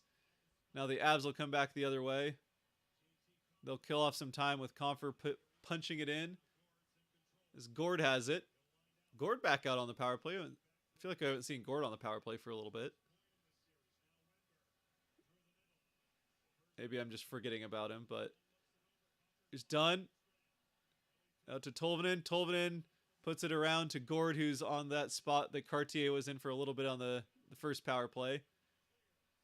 And the Avs will get it cleared out again. Up along the boards as nobody came back to collect the puck, so Grubauer had to get it past Cogliano. Was able to as Schwartz gets it in. Sprong with it now. Sprong tries to get it through. A guy cannot, and it'll get cleared out again. 41 seconds on a power play that has not really done much of anything for the Kraken just yet.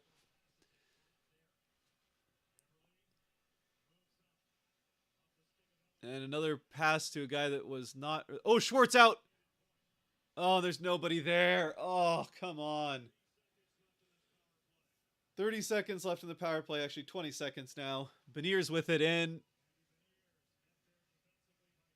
Sprong will fling it around the boards, but the Avs will get to it first. Eberle fighting for it, can't get to it, and that's cleared out again. And that will do it on the power play for the Kraken as Grubauer feeds it up. Beniers will get it into the offensive end. Sprong shot off the glass over the net. Ooh, nice little poke in there from Sprong.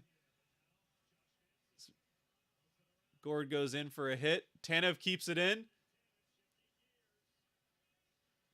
Tanev in his feet. Up to Borgen. Borgen down along behind the boards. It's intercepted by Manson, and he'll get it out.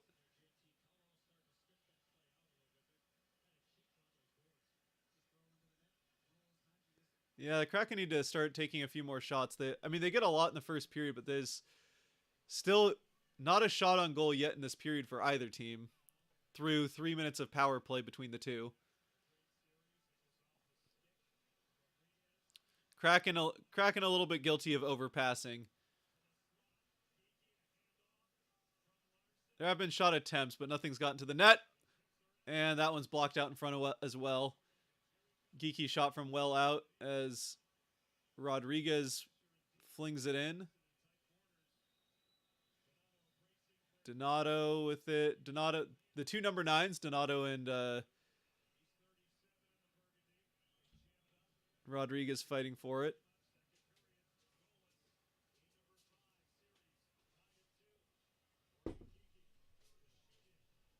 I don't know if Wenberg stayed on side here, but I guess he did. Oh! They scored! Morgan Geeky! How did that... Schwartz got the I thought Georgiev saved it. I thought Georgiev had it frozen on the ice. So Wenberg just makes a great play to get it away from Byram, puts it out for Schwartz. Schwartz gets the shot off, and then Geeky just shoveled it through the lifted pad of Georgiev, I guess. JLM with the donation. I'll get to that in just a second. JLM, appreciate it. $10. Thank you, JLM. Yeah. They just put it right through the 5-hole of Georgiev. I thought Georgiev had it because he got his glove on the ice and he's looking up. Oh, look at all those. There's a lot of reverse retros there in Queen Anne Beer Hall. Not the only one.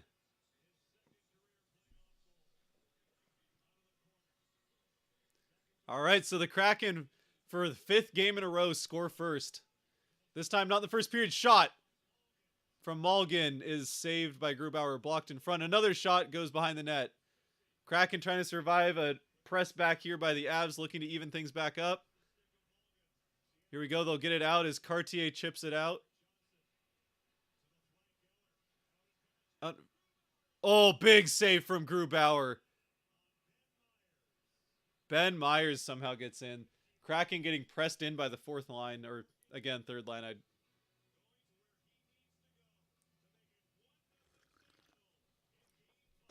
Let's go. All right, let's get that goal on the board. Let's get that goal on the board from Morgan Geeky. Morgan Geeky puts the Kraken up by 1. He was robbed by the crossbar in the first, but he is not robbed by Georgiev in the second. Keep up the good work, Scott, from JLM. Appreciate it again. $10 super chat there from JLM.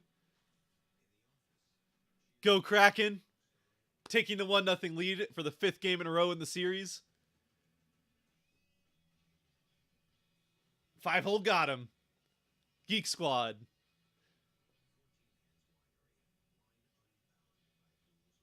Geeky is showing up this series. Yeah, honestly, like, Geeky has had quietly an incredible series, and I think part of it's just that line has been the best line for the Kraken in this series without question. Like, I think I said in the R&R from Game 4 that if I had to pick an MVP for the Kraken in this series so far that wasn't Grubauer, I'd probably go for Schwartz. But honestly, like, Geeky, I think Geeky has a claim to make there as well, and I think that's his 2nd goal of the series as well. Yeah, it's his 2nd goal of the series for Morgan Geeky, so there we go. Geeky and Schwartz, the 2 guys with 2 goals for the Kraken in the series so far.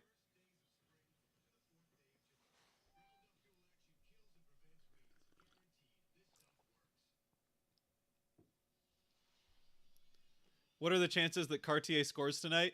Realistically, not great, but man, would it be fun. I mean, he's on that, I think what's still considered the first line, the Beniers line. So, it's better than I think you'd usually have with a call up. And he has, what was it, like 57 points in 72 games for Coachella Valley. So scored a lot in Coachella Valley. Big stop by Grubauer right off the faceoff. Kraken nearly let another faceoff loss turn into a goal. They let it turn into a shot. So the Kraken gotta make sure to not. Let's tighten it back up here a little bit. As that first group's out there for the Avs now. Out for Taves. Taves over to McKinnon. McKinnon wheeling around. Bjorkstrand hounding him. Forces it out. Nice play from Bjorkstrand to force that out of the. Nice play from Bjorkstrand to force McKinnon out of the offensive end. Avs keep the puck, but they are having some trouble getting back into the Kraken end as Grubauer puts it around. And they score. That one's on Grubauer. Grubauer came out to play the puck. He put it up around and just goes right back into the net.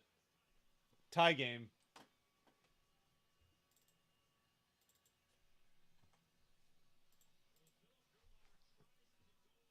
That is, I don't know what you're doing here, Grubauer.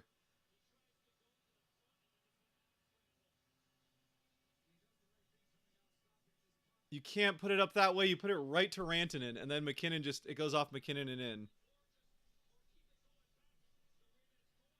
Just, that one, that'll be on dang it's for sure. If you're a goaltender, tend the goal. Grubauer just handed that one over. It's been a great series for Grubauer, but that's a killer.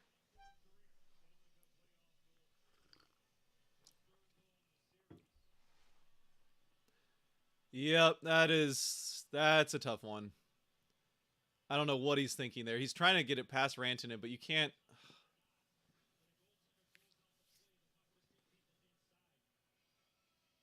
And he had someone right there too. He could have just passed it up to him, or kept it going the other way, or just not come out of the net.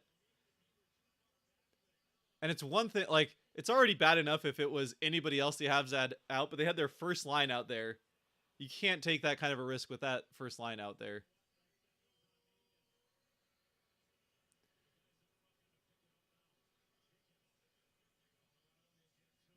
All right, well, the Kraken gotta find an answer to that now.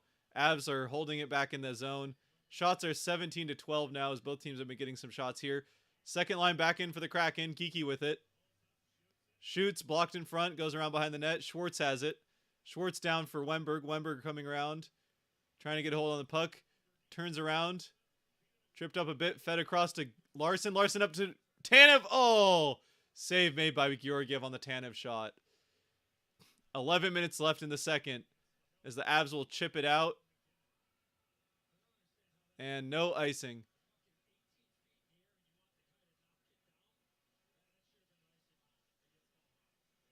That probably should have been icing, but the Kraken get it back into the Avalanche end of the ice. And now it's back out the other way. So Taves will go in to play it. Still behind the net. Larson has it. Larson up to Donato, who manages to chip it out. Avalanche keep hold of it. Gets past, but Sprong had to go off on a change end of the shift. Here's McKinnon with it. Ooh, Cartier going there to give McKinnon a little shove. Beniers line out there against the top line for the Avalanche.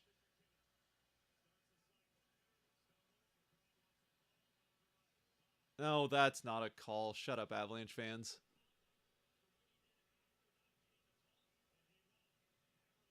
Eberle circles around. Shot! Scores! Ty Cartier! Ty Cartier! Let's go! First NHL goal!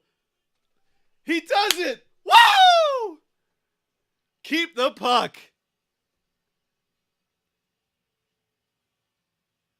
Ty Cartier gets his first NHL goal in his first NHL game in Game 5 of the first round of the playoffs. No, the crowd's still chanting "Ref, you suck" because they think Borgen tripped McKinnon. Eberle just wheels around. Cartier fires it glove side and puts it in. Let's go. Kraken up 2-1.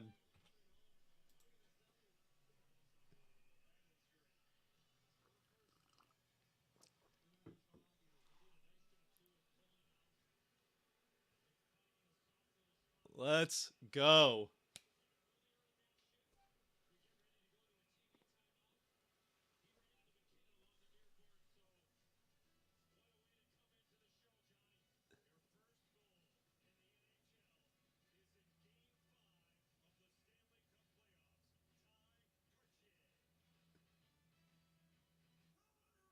How about it? Let's go.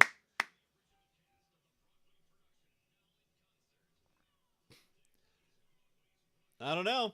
You know, if that's the goal that turns the series, then maybe we have to, maybe Cartier's the rookie of the year in the NHL as well. Just kidding. they don't count the playoffs for Rookie of the Year. So Cartier will just have to settle for AHL Rookie of the Year and goal scorer in the Stanley Cup playoffs. KJ Brand called it. Absolutely called it. Cartier got the goal. Seemed really out of character for Grubauer. I think Grubauer's gotten really confident in this. I mean, rightly so. He's had such a good series. And he had one play of the puck earlier on in this game that was pretty risky. And that one was just downright bad. But Kraken got it back. Ty Cartier with his first NHL goal in his first NHL game. And it comes in a game 5 with the series tied at 2 of the first round of the playoffs.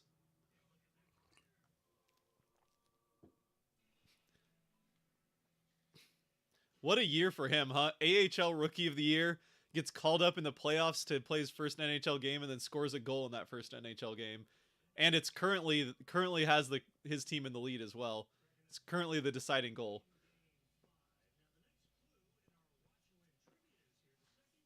He tried to start a fight, swung at absolutely nobody,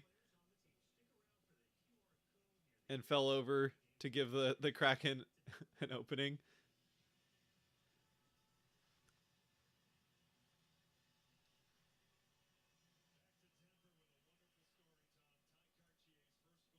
Ty Cartier with the red tape on his stick from the Firebirds.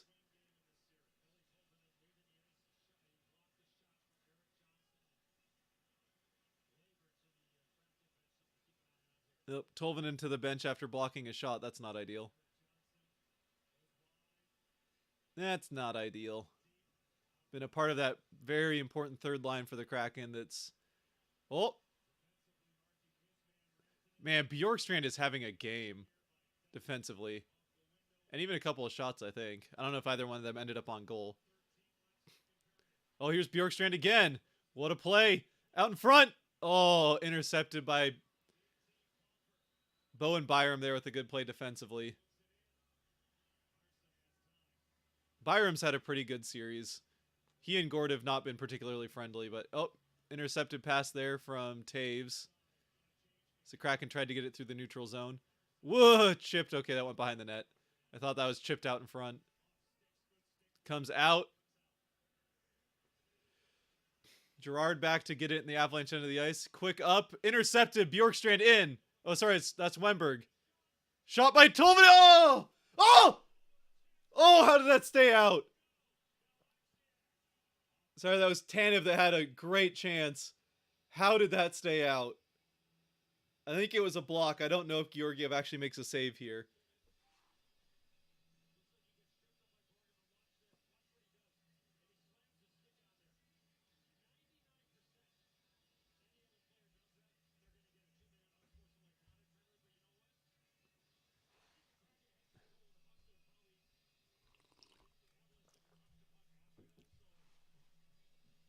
There it is, writing first NHL goal on the puck for Cartier.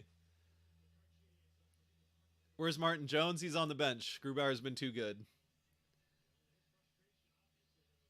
Other than, obviously, literally handing the Avalanche their first goal in this game. And only goal so far. Reset. Eberle will swing it in as Cartier gets back on side. Benier's with it. Benier's still with it. Benier's still with it. And now finally rubbed off of it. Brought off of it. Oh! Benier's back to Borgen. Borgen didn't see it coming. Almost could have led to a turnover. Fortunately, Cogliano also did not see it. What's the status on McCann? Out indefinitely, we don't know. He's definitely out for, obviously, this game. And, yeah, I'll say that after the game, Haxall said immediately that he wouldn't play Game 5 and sounded pretty... I would not say he sounded optimistic about the rest of the series. So McCann is... I'd say he might have a chance to come back for Game 7, but I would say doubtful for Game 6 without really knowing too much. Just based off of kind of what we've heard from the team. Nice play there from Larson to break that play up. Larson with the puck down in the Kraken corners. He'll look for a pass out. He turns it right on over to Nieto, but Nieto turns it over to Gord. Gord up to Tolvanen. Tolvanen in. Shoots. Goes short side. Missed the net. And they're saying it went in the netting, so we'll get a face-off in the Avalanche end.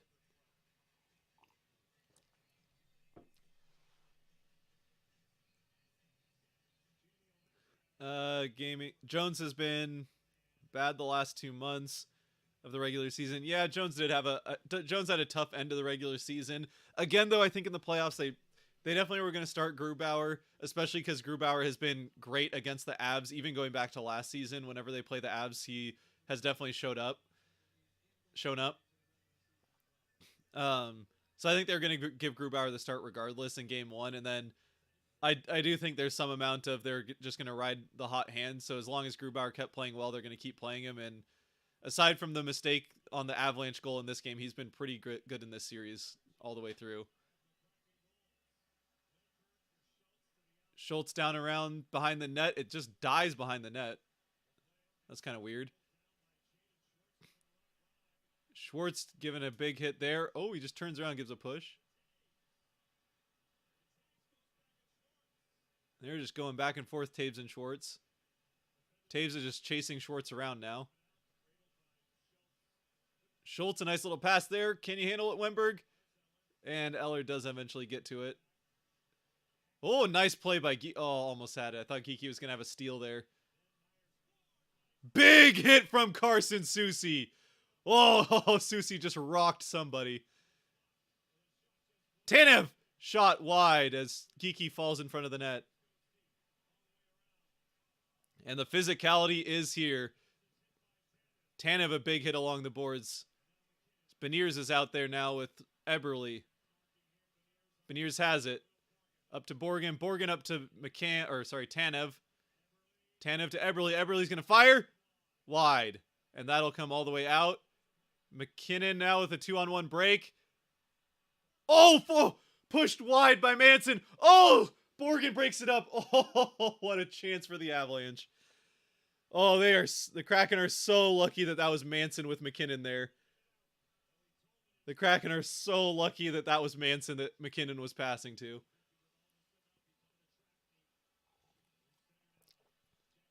Here we go. Kent Johnson, or not Kent Johnson, who am I talking about? Johnson, but not Kent Johnson.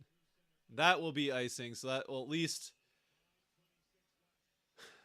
allow Kraken to catch their breath, as this has started to go up and down the ice pretty quick on them, which usually is what you want, but not when you're leading.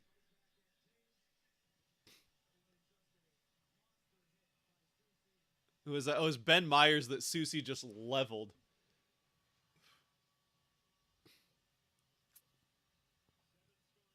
Crazy how a second-year team is actually holding their own against the defending champs. Yeah, it took a season, but the Kraken are kind of doing the thing that's like what Vegas did, and it's kind of weird because right, no one expected it from Vegas because they're an expansion team, so they do it in their first season when nobody was expecting it and expecting them to be a bottom feeder. Then I think a lot of people had high hopes for the Kraken because of what Vegas did, but then they are not great in the first season. And then because of that, expected to be a bottom feeder in the second season, and then they do a pretty similar thing to what Vegas did in their first here in the second season. Of course, whether or not they go on a similar run through the playoffs still remains to be seen, but definitely given the defending champs all they can handle in the first series so far. Byram now with the puck, skates in, he'll get it out to Manson. Manson across to Grubauer has it. Pushing and shoving around the net. Oh, Grubauer with a big save there. Grubauer with a big save there.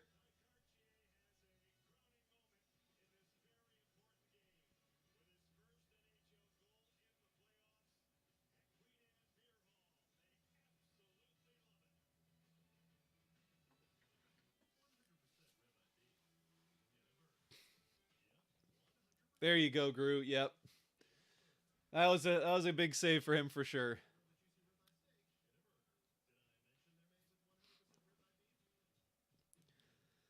Welcome in everybody as we are most of the way through a second period where the Kraken lead 2-1. Start off the scoring as Geeky just squeaked one through the 5-hole of Georgiev on a rebound, I think it was, or maybe it was a block shot, but Geeky manages to just squeak one through the 5-hole, and then Grubauer just, well, Steve Dangle will tell you all about it tomorrow with goaltender. If you're a goaltender, 10 the goal, Grubauer just throws it right to Rantanen, and Rantanen honestly just put it off McKinnon. McKinnon just kind of acted like the bumper of a pool table as it went off of him and into the net past Grubauer before he could really get back into the net. So Grubauer hands over that to tie the game, and then Kraken come back the other way, and Ty Cartier, fresh up from the AHL, playing in his first NHL game because of the McCann injury. The AHL Rookie of the Year scores to give the Kraken the 2-1 lead, and his first NHL goal in his first NHL game comes in Game 5 of the playoffs. Scott, how's the little one doing? He's doing good. Hopefully sleeping right now.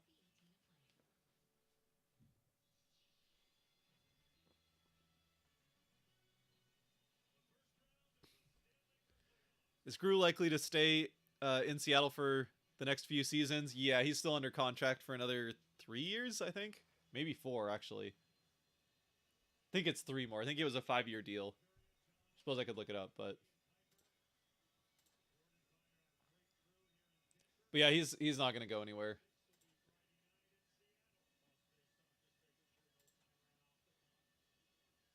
.434 left in the second period. Kraken lead 2-1. Shots on goal 19-14, also in Seattle's favor. And yeah, Grubauer has 4 more. Okay, so it was a 6. Oh, wait, am I looking at the wrong one now? I am looking at the wrong one. Nope. Okay, yeah, 4 more seasons. It was 6 by 5.9. So this is the second year of the 6-year deal. He's got 4 left after this season at $5.9 million. Gord around. 4 minutes left in the second. Gord behind the Avalanche net. Definitely could have been a call there, but they're letting some things go, so I'm not surprised they let that go.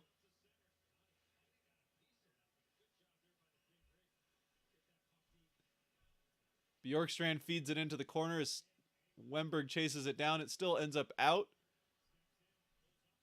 Eller passes it off to Comfer. Bjorkstrand is having such a good game. Hasn't scored yet, but oh, maybe that was Wemberg that did that. Wemberg's also had a good series.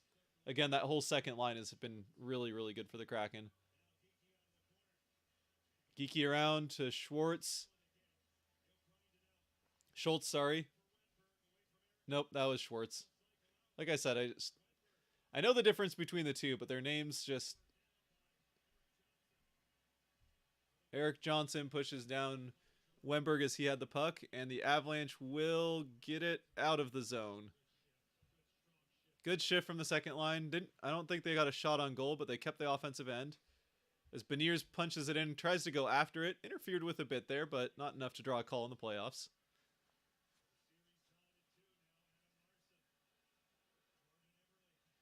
Eberle up to Beniers. Cartier stays on side.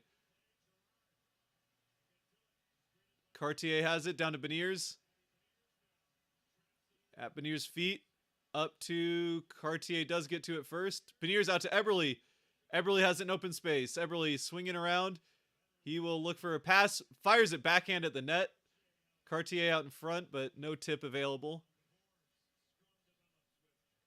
Wasn't a particularly hard backhand shot, so I'm not sure much was going to come out of that. More of a chip in, I think, than anything else there from Eberle. Big hit from Dunn. Someone, I don't know who that was. He's trying to lay a hit on Dunn, and Dunn just shouldered him to the ground. Goes wide of Georgiev, out to the other side. Bjorkstrand down around the net. Gord has it. Third line out there for the Kraken. Devon Taves out with the first line of the Avalanche. McKinnon taken, I think he just lost his feet there, but we'll see.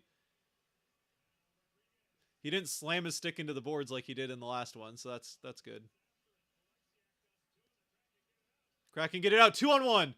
Tolvanen with Bjorkstrand. Tolvanen gets it across. Oh, Bjorkstrand fanned on it. No. Oh, you also probably just want Tolvanen to shoot that puck. He was staring down past the whole time, though. Schultz fires. Shot.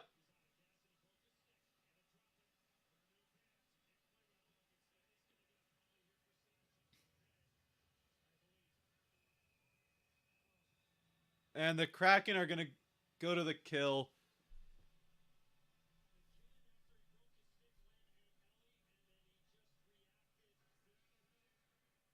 They're calling it Ellie Tolvanen for slashing.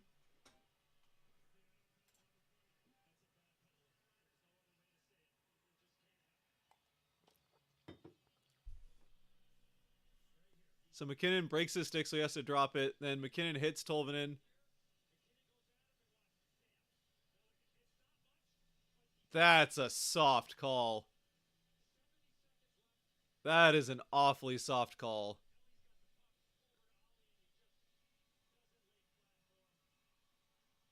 Yikes. Well, the Kraken will once again have to finish a period by finish and hopefully start a intermission here.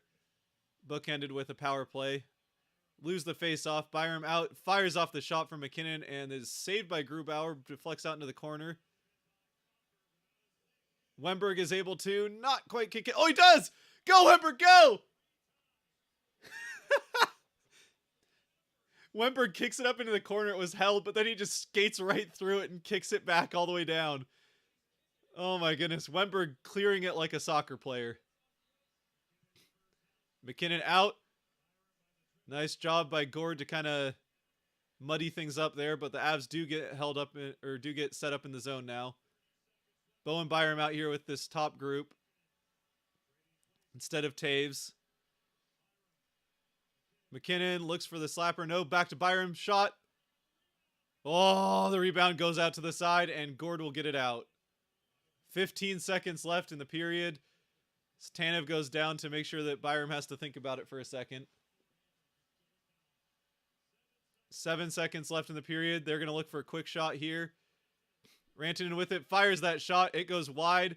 And we will get to the second with the Kraken lead, or get to the third with the Kraken leading 2-1. The Avs will have 50 seconds of power play to start the third, just like they did with the second period.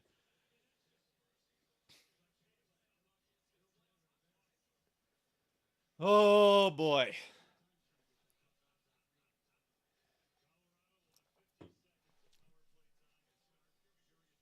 The root announcers are saying it's a bad call, too. Yeah, that's a soft one. Like, you can't really do that if you're Tolvanen, but that's still...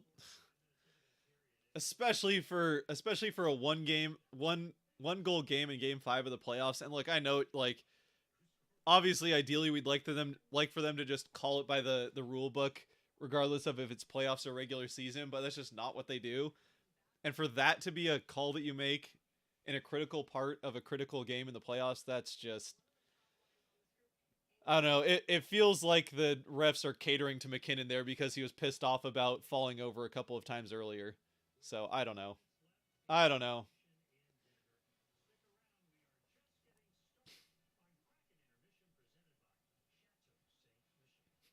That was the most entertaining bit of the game. Nothing like a bit of soccer on ice. I don't know about the most entertaining. It was certainly one of the funnier parts of the game. I'll say that much.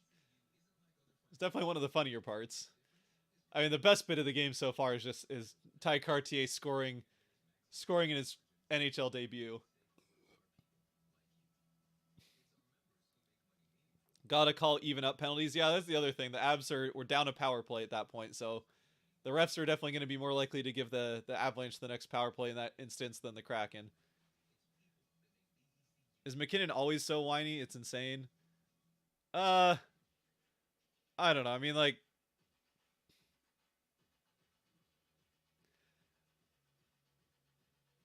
he definitely plays with his emotions on his sleeve. I would say that. So, and like when he, from his perspective, I can see the argument too. Is like it's an important game. He's like one of the most hyper competitive people I think there is in the league, or among them certainly. I don't know. I think you know, if you're I can understand why people would see him as whiny. I personally don't think McKinnon's like a particularly whiny player, but like as far as like the like people that called Sidney Crosby whiny early in his career, I don't think McKinnon's as complains as much as Crosby did early on in his career when everyone called him whiny. So I don't know.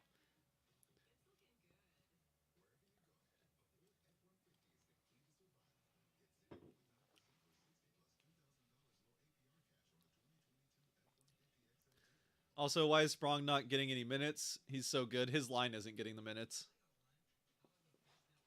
Let's see, guys. I don't think Donato's been out there very much either. Yeah, Donato's only had 5 minutes. I mean, so the only reason that Tanev's getting more time is that they're kind of Tanev's getting occasional extra shifts with he's Tanev's gotten I think 2 shifts now with Benir's line in place of Cartier because they want Beniers and Eberle out there as certainly one of the top line. That's that is the first line that they've rolled out there. Even if they haven't been the best line in this series, that's still the first line for the Kraken. And while Cartier's been good there, you don't necessarily want to be giving a guy fresh up from the AHL playing his first NHL game first line minutes. So, and granted, Kraken first line isn't going to get first line minutes compared to like a Avalanche or most other playoff teams' first minutes, but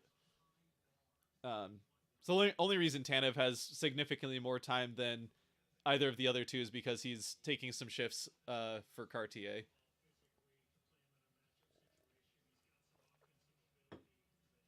But yeah, Donato only has 5 minutes through 2 periods, which is a minute less than Sprong, because Sprong has the power play time as well.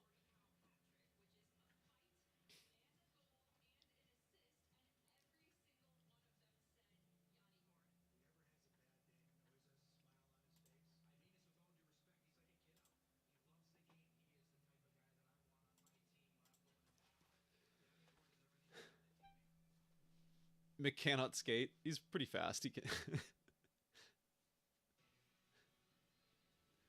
It is a funny chirp, but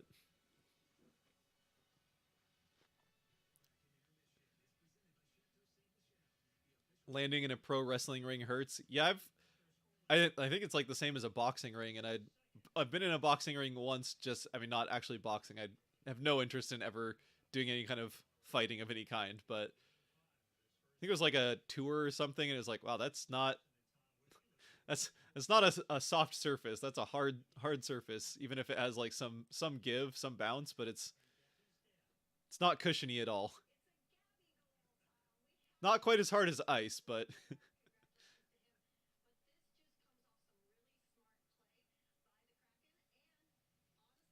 Wemberg Sounders sign him up. Wemberg does he's Wemberg has said in interviews before one of the things he prides himself in his game is his ability to use his feet with the puck because he has a history of he played soccer I think at a fairly high level growing up as well. Obviously hockey ended up being the one that he went with. And especially like how does Geek even get that in?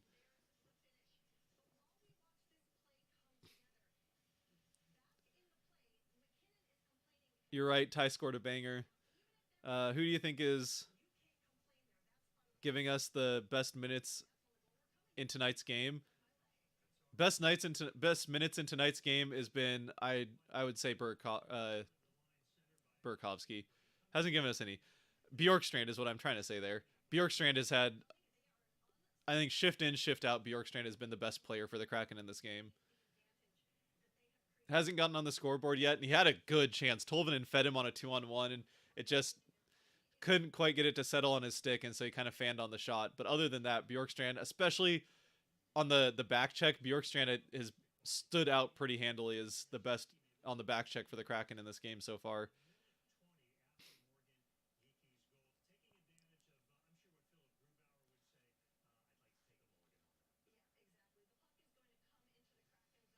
Let's see what else do we got here. I need either Alexiak or Lekanen to score tonight so that I can win a free coffee. Let's hope for Alexiak then. Let's hope for Alexiak. We don't want Lekanen scoring. Okay, who will score in the third period? Well, if Laura has her way, it'll be Alexiak in the third period. Golvanen, Tolvanen would be a decent choice. He'll be sitting on the far side of the ice for the first 50 seconds of the set or the third period. So he was the one that took a pretty soft slashing call on McKinnon. Has the Avalanche starting the third on the power play. I want Golvanen or Maddie. I want Dunn or Larson to score. Dunn has been taking some shots. Dunn is not a bad bet. Lots of 13 shot blocks already for the Avalanche.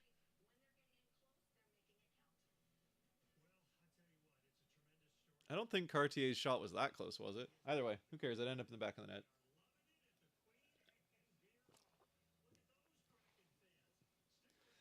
Well, so far so good. Kraken going into the third period with the 2-1 lead. Goals from Morgan Geekie, his second of the playoffs, and Ty Cartier, his first of his NHL career, in his first NHL game, coming in Game 5 because of the McCann injury. And speaking of Cartier, let's see how his old team is faring. Is that game still going? Oh, final seconds are ticking off in Game 1 of Round 2 of the AHL playoffs. Coachella Valley Firebirds, where Cartier would be playing if Cale McCard hadn't laid a dirty hit. The Firebirds are all over the Colorado Eagles, 6-2.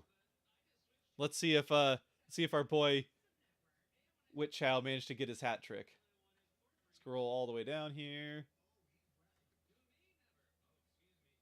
Alexander True from Max McCormick was the 5th goal for Coachella Valley, and then Carson Torinsky gets his second of the playoffs from Austin Poganski. So, Mikhail Maltsev with both of the goals for the Colorado Eagles.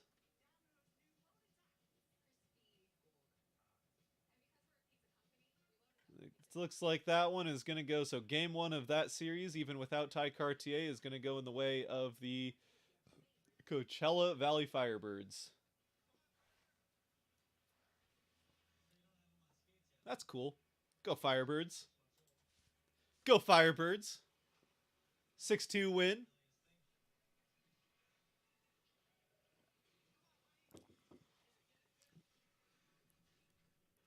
Let's see. Let's go see.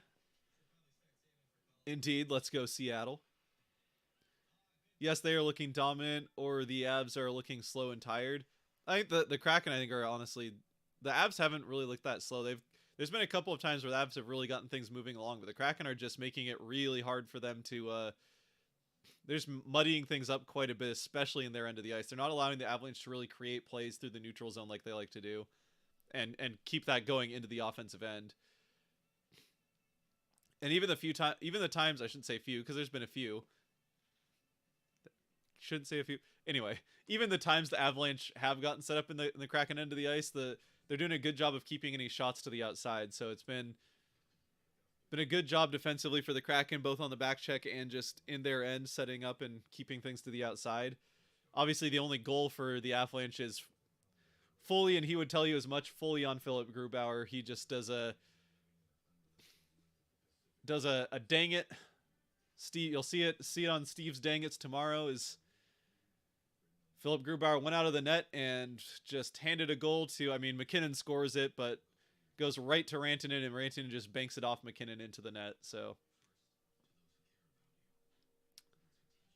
Kraken defensively have really been giving the Avalanche everything and more, it seems like, that they can handle.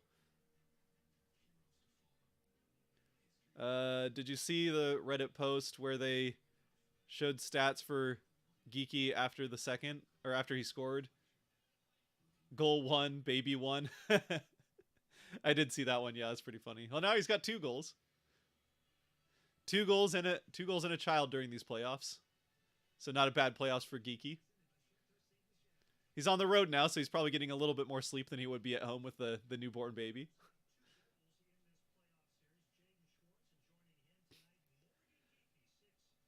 Sure they've probably got family in town helping his wife out with the new kid though. You'd have to imagine, otherwise, that poor lady.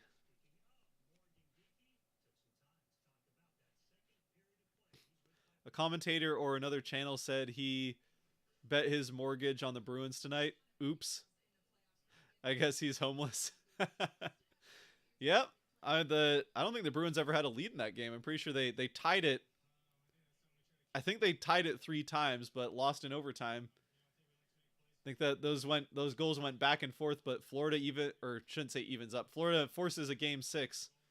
That series is now 3-2 with Florida winning in overtime 4-3 off a pretty sure it was Matthew Tkachuk that won that one in overtime. Beat these dirty Avs. Well, the only one that's really laid a dirty hit in these playoffs so far of the Avs is not in this game, but we'd like to beat them anyway. Hope McKinnon finds a binky, poor guy. Oh man.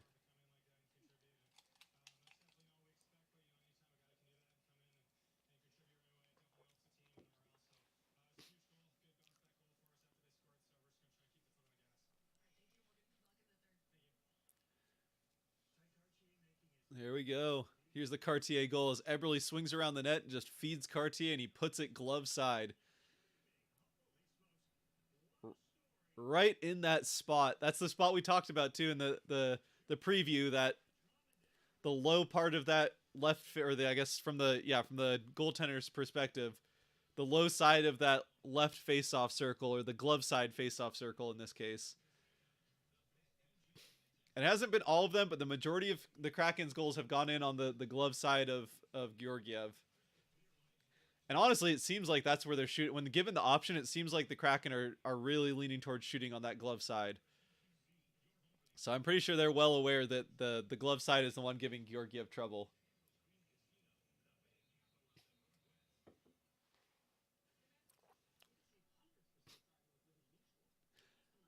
Yeah, hopefully he didn't actually bet his mortgage. That would be bad.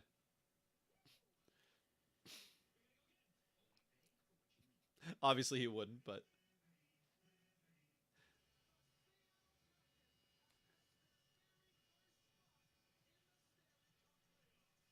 It's been a good playoff so far. I think like all the series were guaranteed to go to 5. No one swept. And even the teams that were down 3-1, of the teams that were down 3-1, 2 of them have played and come back to make it 3-2 at least. And even the other series that looks like it was going to get out of hand, the Rangers and Devils, the Devils came back with 2 straight to even that series up at 2, with the Rangers taking the first 2 games very decisively. The Rangers blew out the Devils in both of the first 2.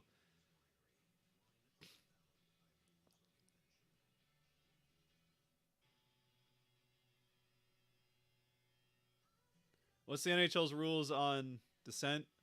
McKinnon slamming his stick into the boards in anger and not getting the call. What other sport would you compare? Well, I mean, they said it on, I don't know if they said it on the ESPN, they said on the Root Sports Castle. Eddie Olczyk, who, I'll say this, Eddie's only been in Seattle for a year, and he's had some real homer takes over, I think, over the course of the year.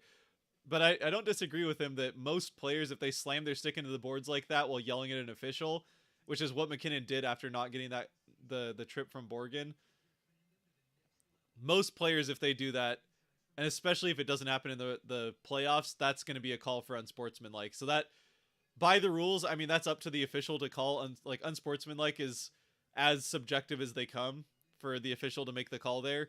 But that's definitely one that can get called, a player slamming. I mean, we saw it with Vince Dunn got called for that earlier this season when he, and again, Dunn had a lot of reason to be upset. He got high-sticked, I think he got high-sticked twice in the same shift, and he's like bleeding from the face, and they didn't call anything. So he yells at the official and slams his stick when he gets to the bench, and they sent him off for unsportsmanlike. So, how dare you, sir? Eddie O is a saint. Look, I love Eddie Olczyk. I wouldn't, that crew of Eddie Olczyk, JT Brown, and John Forsland has been incredible. We're definitely spoiled with the three of them. So I'm not saying that I hate it. I'm just saying there have definitely been some times where Eddie's had takes where I'm like, it's basically like when something's borderline, he's gonna go all in on the Kraken favored side of things, which I don't hate. Look, it's the it's a Seattle broadcast. It's not a national broadcast, and when Eddie's on a national broadcast, he's straight down the middle. So he just it's not a bad thing to bring a little bit of homerism to the home broadcast, but you recognize it when it's there. I mean, it's nothing like Boston's broadcast where it's so bad that oh, look at Wember go. Look at Wember go. Soccer kicks it once, kicks it twice, then kicks it 3 times all the way down the ice.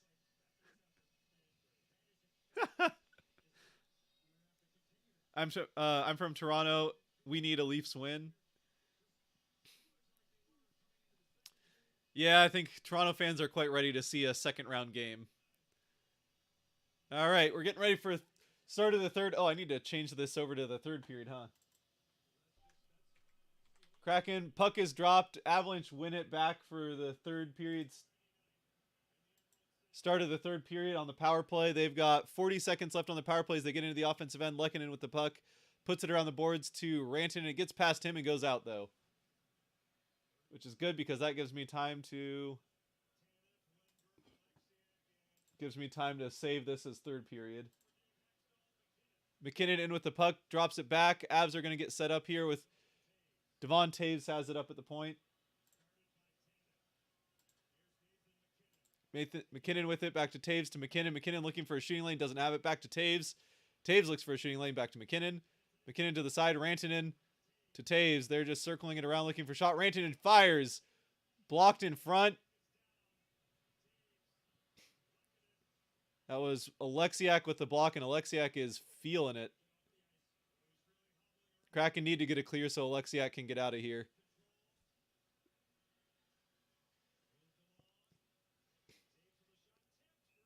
Grubauer with the save as the power play comes to an end. Alexiak can get off the ice.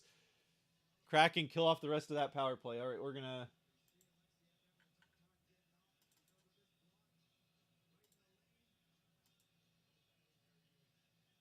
see, where does he take this shot?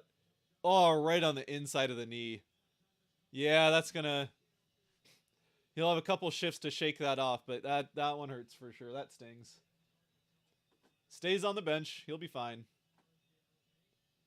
He'll have a bruise there and probably won't be comfortable on the flight home, but shot there. Kraken clear it out. Lost face-off, but they survive it. Finally got that changed over to the third. So we're good there. Scramble a little bit, but we got it. Kraken keeping that end. Tolvanen with it. Up to Susie. Susie will throw it back down along the boards to Bjorkstrand. Bjorkstrand giving Newhook a little shake. Susie fires from outside. Scores! It's in! I don't know if that was tipped in front, but that is a soft goal if that's not tipped. I think it's Gord that tipped it. Yeah, okay, Gord's first there, so it's a tip in from Gord off of Susie's shot, and the Kraken are up 3-1. Susie from dead in the corner. So Bjorkstrand just keeping it down. He gets it up to Susie. Right up by the blue line. Tipped in. Okay, let's see this tip. Yup. Oh, that's going wide too. That was going wide on the glove side, and Gord, while being tied up by Byram, just gets the blade of his stick on it, and it goes right into the side of the net.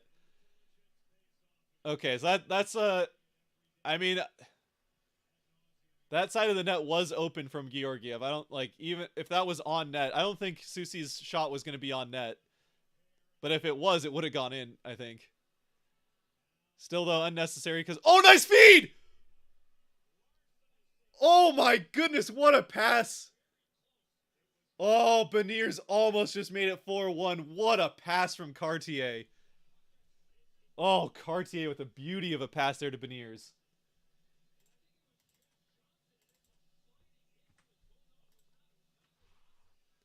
Oh, through the legs, too. Did this go in? I don't think it went in, but they'll take a look at this. The defender slid into Georgiev, and if the okay, so they'll drop the puck, so it didn't go in.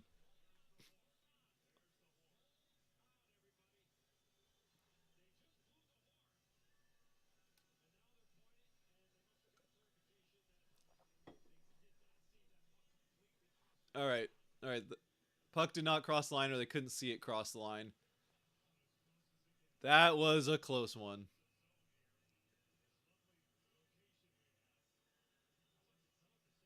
Still waiting for them to drop the puck and make it. All right, official. That is not a goal.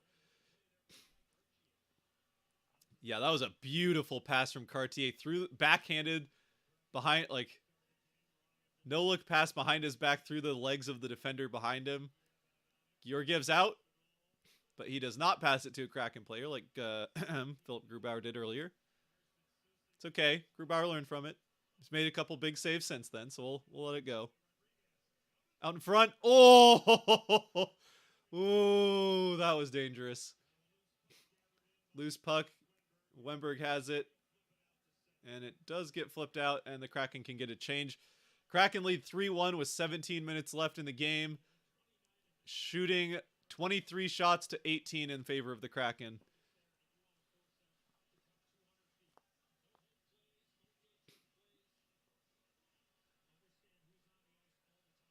That should come back for icing. No icing. Must have been tipped back. Or maybe it was clear back. I looked away for a second, so maybe that was the Avs that put that back.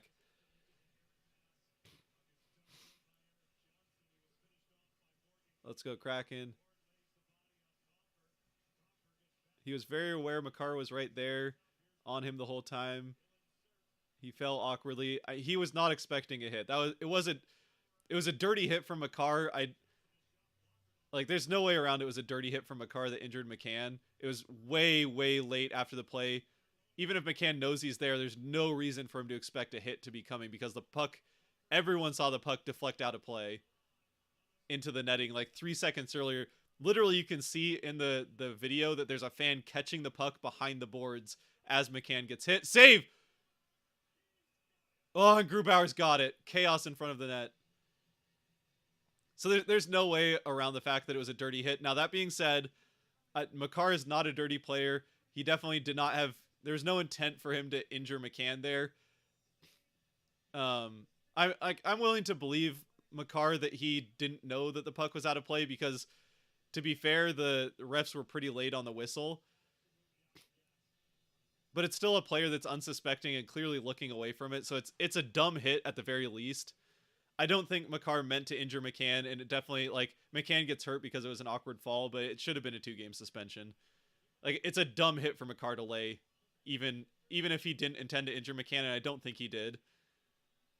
It was a dumb play by Makar at the very least.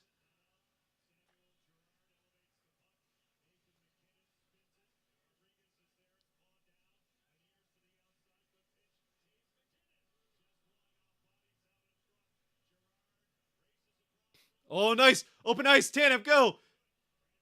Tanev will bring it out to the outside, puts it on net, blocker to the side. Tanev tries to get it out to Wennberg. Who is that? Beniers. Okay, he's out there with Cartier instead of Cartier. Oh, Beniers is just being held up by Taves there.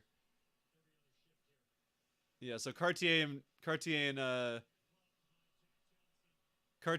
and Tanev are going every other shift with the Beniers line.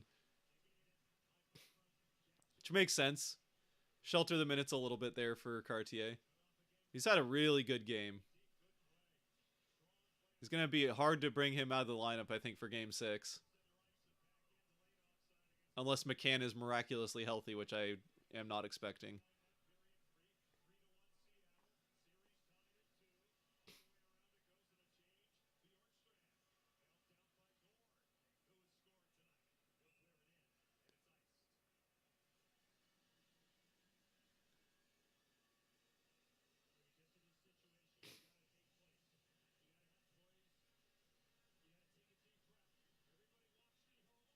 Yeah, I will say I think part of that hit from Makar is that he definitely is not at 100% coming into this series, and I don't think really has been at 100% the whole time. And he's he's had some goals go in for the Kraken past him throughout the course of it. And he's made up for it at the other end of the ice. Don't get me wrong. He's had a pretty good series, even with some goals getting past him.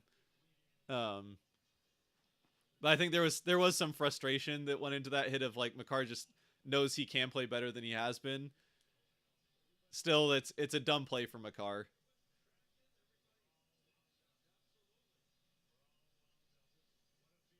Whether or not, I don't think the intent was there for anything to come of it, but it's yeah. Just because the injury was accidental doesn't mean that it was a good hit or that it isn't illegal and shouldn't warrant suspension. Like you don't avoid suspension just because you didn't mean to hurt somebody.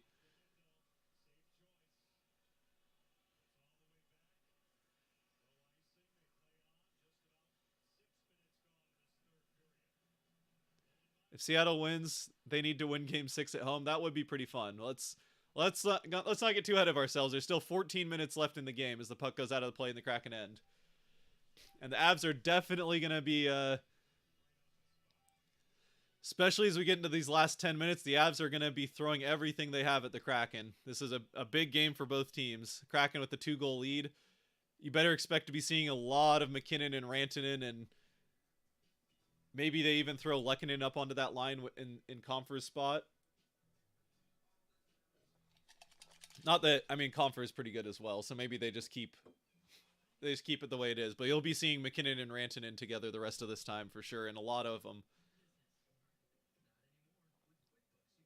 Sorry, you guys lost a player. Yeah, I mean, you don't want to see anybody get hurt, right? Like, and just from a hockey perspective too, like I'd rather be watching this game with McCann and Makar playing in it. Like Makar is a fun player to watch.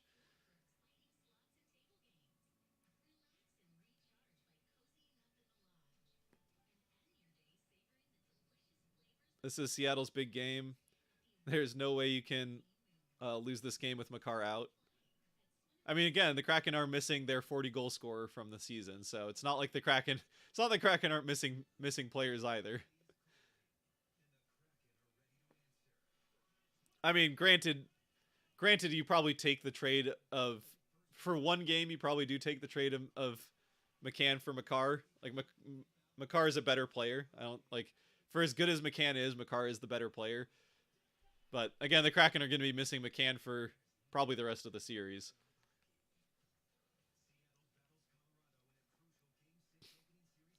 Colorado lost their best defender, so you need to capitalize. Yep, and it's showed on it is showed. Like Taves and Byram have been pretty good in this game, but there's not. Honestly, Gerard has played pretty well, but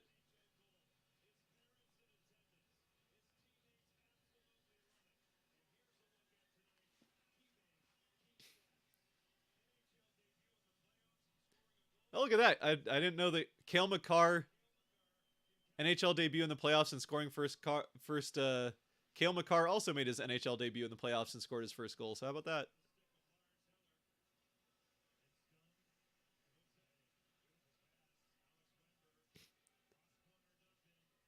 Dump into the far corner.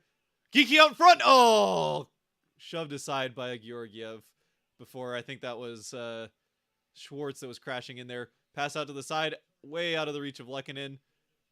Larson goes back. Geeky's got it. Careful, Geeky. There we go. Wemberg fighting for it along the boards with Eller. And the Kraken get it out. This Geeky will dump it in and they'll go off on a change. Down to 13 minutes. I'm actually a Vancouver Canucks fan. I'm cheering for my team down south. There you go. Here we go. Under 13 minutes. Avalanche back in the Kraken end. First line is out there for the Avs. Rantanen trying to... Bjorkstrand's in! Oh, he put it wide. Oh, Bjorkstrand on the breakaway put it wide. I guess I promised money if there was a 2-goal lead. KJ Brown with the $5. Appreciate it. Appreciate it. There's a 2-goal lead.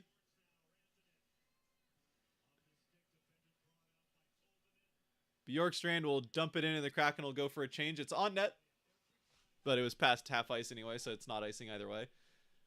Beniers down to forecheck here a little bit. As the Avalanche dump it in. It's chipped in, so the Kraken will have to get it back out the other way. Beniers will get after it.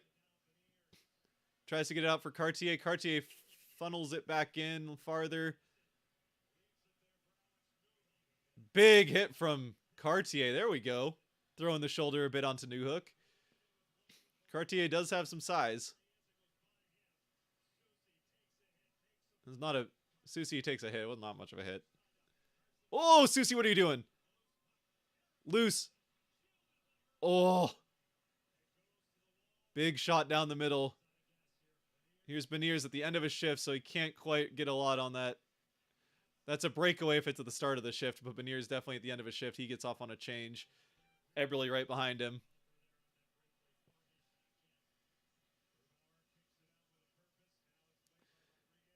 Man, Bjorkstrand has had a great game. If only he could have capitalized on the 2-on-1 chance from Golvanin. Or if he had been able to score on that breakaway, that would have been...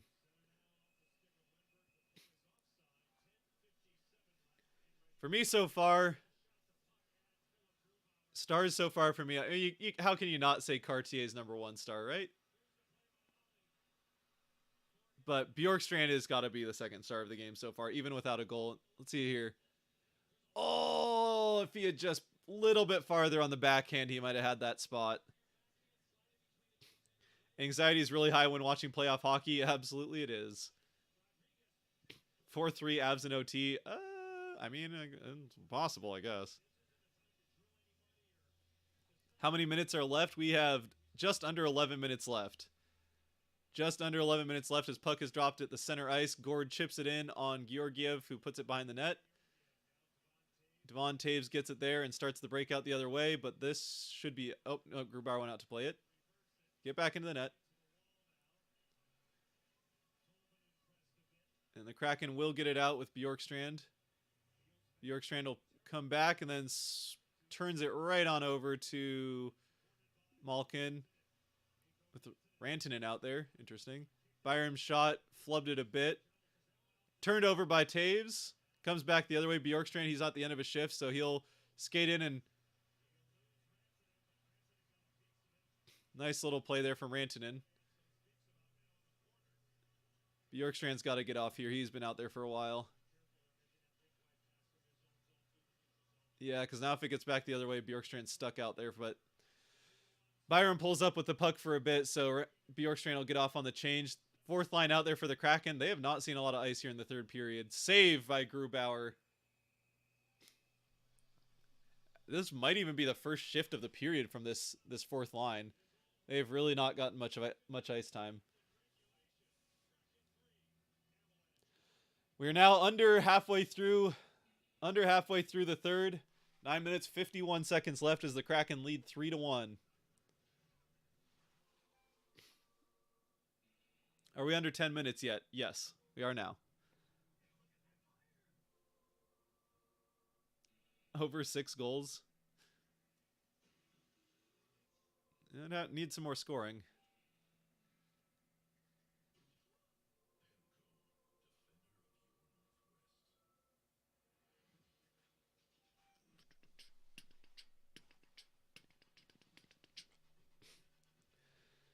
Oh, all right.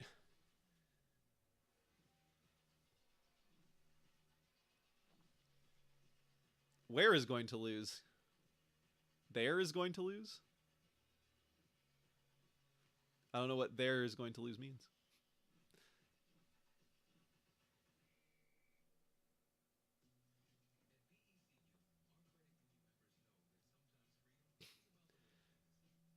Seattle has to get out of their zone.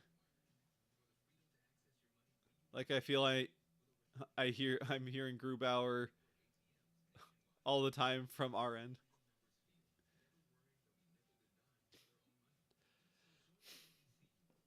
I mean, the Kraken are, there's probably going to, most of this is probably going to be Avalanche pushing offensively. We're at the point in the game where the Avalanche have nothing to lose really, as far as like they're going to be, it's all offense for the Avalanche here. They're going to be taking chances on pinches. They're going to be, I know we've already seen that, right? The Bjorkstrand breakaway, Beniers would have had a breakaway if it wasn't the end of a shift. Honestly, Bjorkstrand could have had a second breakaway if he wasn't at the end of a shift as well. The Avalanche are going to be taking chances in the offensive end and through the neutral zone to try and make something happen offensively, but that also opens the door that if the Kraken continue to play well in the defensive end and break things up, that opens those odd man rushes back the other way, just like, oh, we could have here.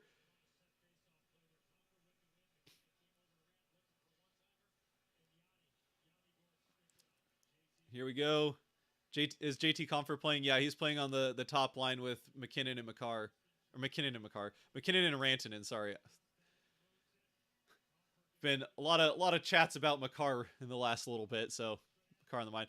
But yeah, it's been, I think since the whole game, I think they've had that whole, since the first period, it's been Rantanen, McKinnon, and Compher pretty much the whole time there.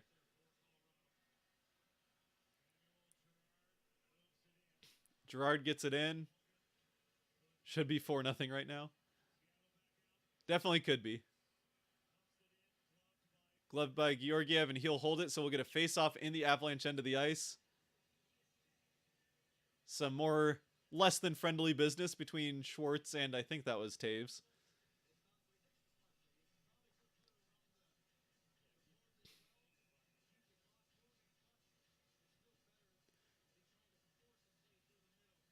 They're definitely letting the Avs through more there, and in the last 10 minutes. Again, the Avs are going to take more chances offensively, and that is going to probably lead to more offensive zone time for them.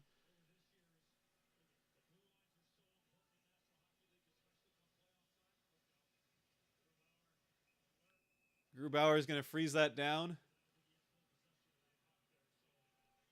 Little extra poking and prodding. The ref is pointing at people. I don't know if he's going to get a couple of warnings or roughings or what's going on here. Oh, yeah, the puck's loose. Yeah, Newhook can keep pressing at it as long as that puck's, or sorry, Malkin can keep going. As long as that puck's loose, he can keep going. As long as there's no whistle. Imagine this series if Burakovsky and Landeskog were healthy. Maybe then we'd see more scoring and a lot more physical. I don't know how much more physical it would be with the two of them, but there probably would be more scoring.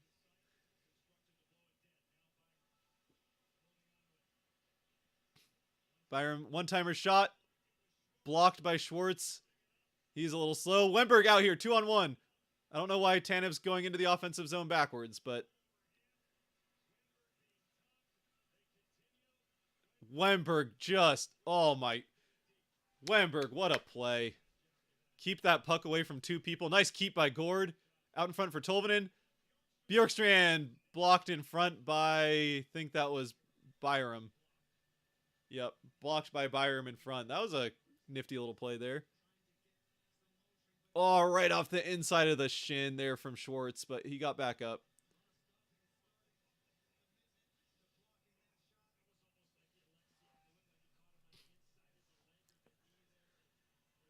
All right. 8 minutes left.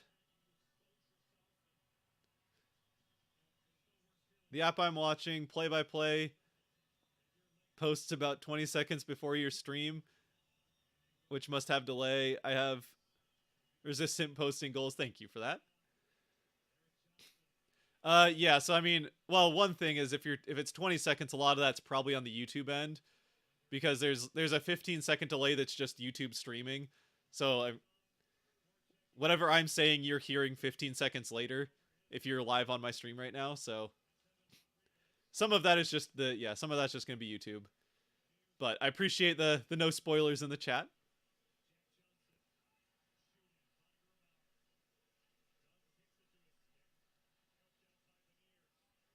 Kraken will get it out. 7:30 left.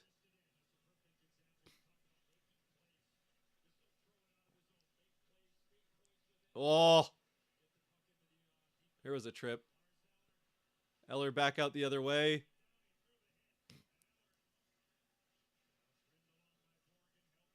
Nice play by Wemberg again defensively. 7 minutes left.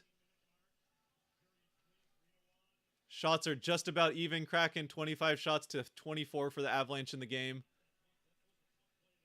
Avalanche have definitely been slowly eking that back here in the third as we're now under the 7-minute point. Eller with the puck down in the Avalanche zone. Gord steals it.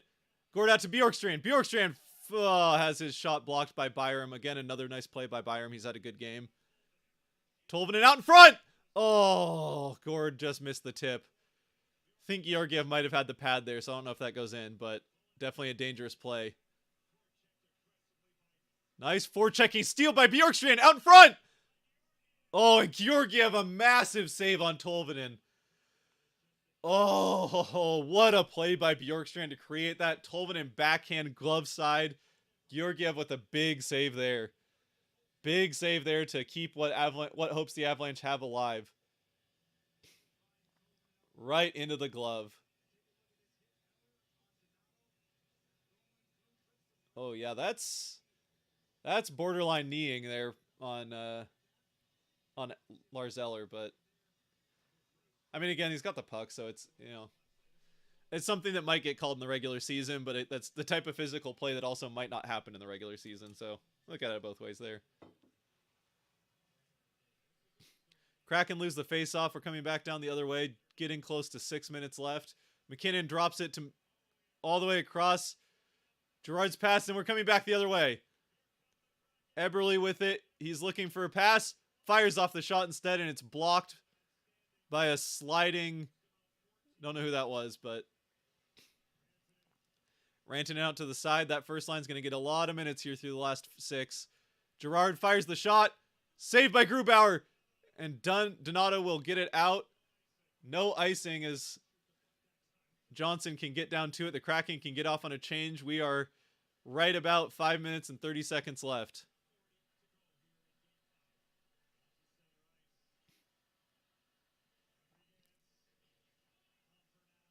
Probably still a minute or two away from it, but we're getting into pull the goalie time. Schwartz tries shot. Goes wide.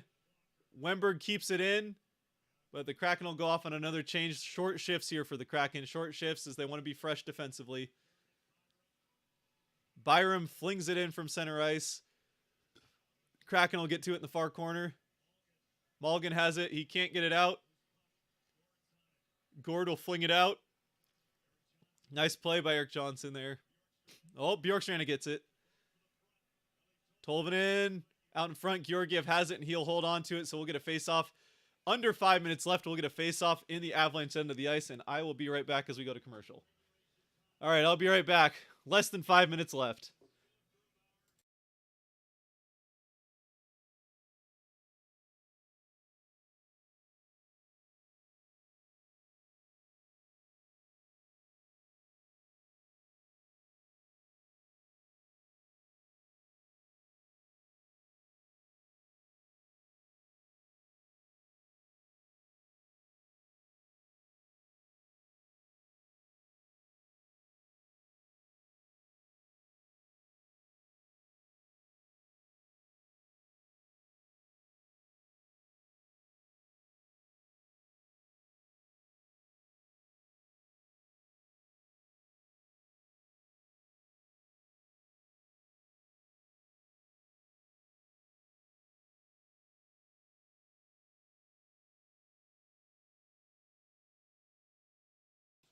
All right, we're back. We're back. Not actually to the game. It's still commercials, but here we go. Missed some chats here. What do we have? Oh, you said apps ahead. Yep, we got that one. Guess I'll know in 20 seconds. Let's go Kraken. Absolutely. Nope. Seattle can't afford a penalty. True. Have the Avs pulled their goalie yet? No, they have not. And they'll have a face-off in the Avalanche end when we get back from commercial. So the Avalanche will be looking to pull the goalie here pretty quick, I would assume. Probably in the next minute, they'll be looking to pull Georgiev. Hello. Samuelson, probably the last 4 minutes. Oh, I see. You're saying probably with the last 4 minutes, they'll get the pull. Turbo wants his breakaway chance.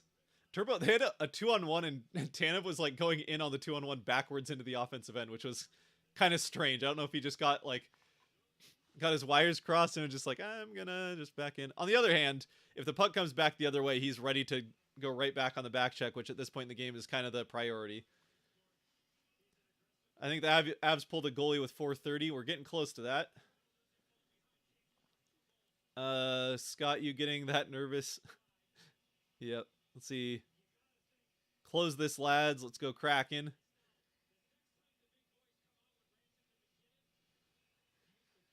All right, here we go. Just under 5 minutes left. The Avs win the faceoff in their end. They're able to get it up. It's Lars Eller in that line out there. Eller takes a hit there from, who was that, Tolvanen? Shot out in front.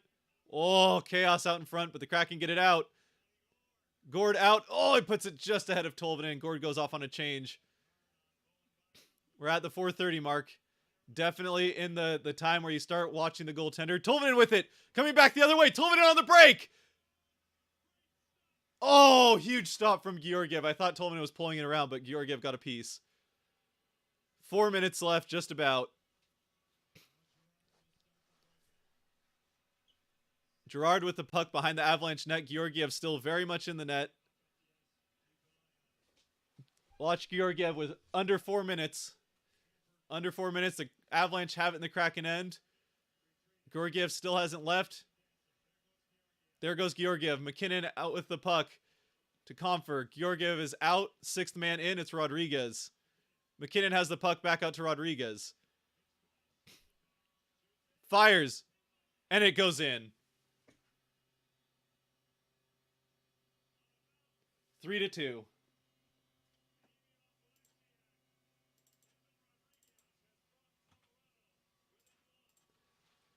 Oh boy. This just got a lot more nerve-wracking than it should be. It definitely bounced off of somebody. How does this go in? Oh, it goes off of... I think it goes off Alexiak. Oh my goodness. Because it's going well wide of the net. Yep. Off of... Oh my... That is... Off of Alexiak's chest. That's just an unlucky bounce. It does not...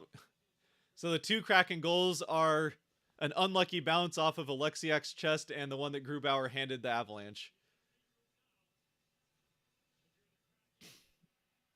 Kraken win the faceoff back with 3:30 left. And 1-goal lead now. Tolvanen can't quite get it all the way down, but it will get down there. Georgiev's back in net.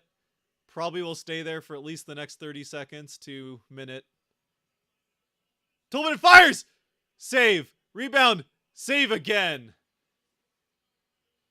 Couple of big shots. The Kraken trying to answer right back.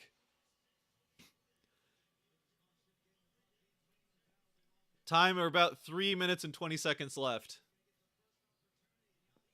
Okay, I did put up the goal.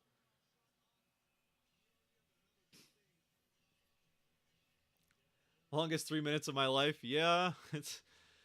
Oh boy. 3 minutes and 16 seconds. Face off. This is a big face off. If the Kraken can win it, they cannot. Byram gets it back. Watch Georgiev now with 3 minutes left. Schwartz has it. Lost it. And it gets out. Just kind of trickles back, and it will be icing, so we'll get a face off in the Kraken end. 2 minutes and 55 seconds. Georgiev is coming out, so it's 6-on-5 from the face-off. Empty net for the Avs right off the face-off. This is another second big face-off in a row. The Kraken really could use a one face-off here.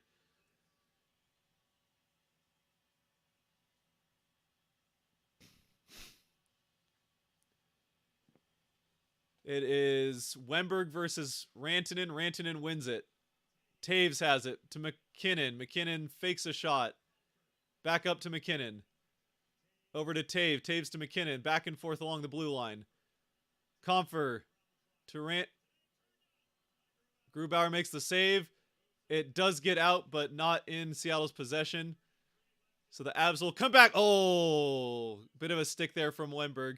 Just kills off some time. We're at 2 minutes and 30 seconds. That time is just ticking off as slowly as it possibly can. Dumped in. McKinnon gets to it first. Alexiak flings it along the boards. It comes all the way back, kills off a little bit more time. We're 2 minutes left. It's effectively a power play now with an empty net. Power play with a little bit less ice, which does favor the Kraken, but it's 2 minutes left, 6-on-5 with an empty net for the Avalanche. Shooting comes around the side. Avalanche do not get to it. It's out. Play by Bjorkstrand. Bjorkstrand still fighting for it along the boards.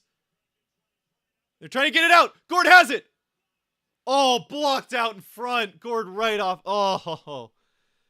Who is that? Evan Rodriguez again. He fought. He lost it. Oh, no. Wenberg has it. Wenberg in. Wenberg not shooting it because he's Wenberg. There was a lot of guys in front of the net, but you just got to shoot that puck, Wenberg. Avalanche back out the other way. It's stolen again. No, Eller's got it. Eller got it back. Oh, Eller with it out in front. He had space. McKinnon now with it. Back up. They're able to get set up. Girard to McKinnon. Fires. What? Off the glass. It's going to go out. 1 minute left. Kraken will get a change.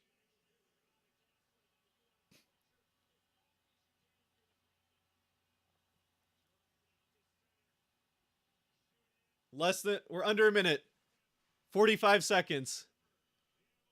Avalanche get to it. Out to Girard. McKinnon's still out there. Obviously.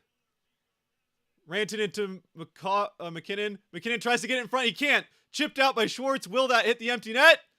Go! Go! Go! Oh, no! I don't think it was going to make it there, but it was going just wide. 24 seconds. Down to 20 seconds. 20 seconds as Rantanen's in. Rantanen can't get a good shot. Larson, nice play defensively. Comes out. McKinnon has it. McKinnon will look for a pass. He doesn't have one. Nice play defensively. Out in front. Bjorkstrand has it. He'll feed it out. 7 seconds. That should do it. 5, 4, 3, 2, 1. They win! 3-2. Kraken take game 5. A 3-2 win gives them the 3-2 series lead. Woo! Let's go! The Kraken cannot hit the empty net, but they will take the series lead, winning 2 of 3 so far in Colorado, and they'll come home with a chance to go to the second round, clinch the first round victory at home in Game 6. Oh! Woo! Oh. What a win from the Kraken, too. The Avalanche had some pressure. Grubauer was great Grubauer straight up handed the Avalanche their first goal. The second goal the Avalanche get pretty quick after pulling Georgiev to go 6-on-5. It goes off of the logo, goes off the logo in the front of the jersey of Alexiak and bounces into the net. They get a lucky bounce there. Other than a bounce off of a defender of the Kraken and Grubauer handing over a goal, the Kraken keep the Avalanche off the board and put 3 in behind Georgiev.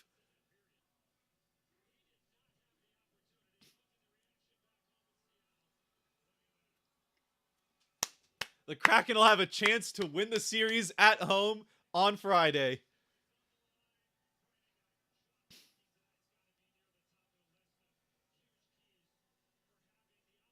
Lots of good shot blocks from the Kraken in this one. They're just talking about that. Oh my goodness. The Kraken will have 2 chances to win the series. First one is at home in Game 6 on Friday.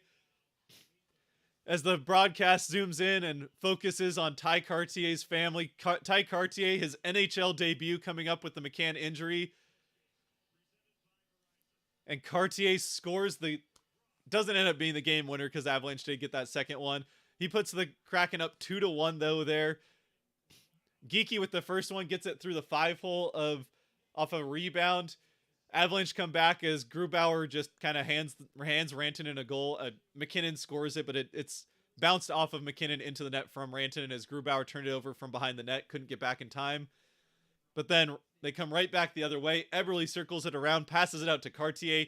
Cartier buries it to make it 2-1 Kraken.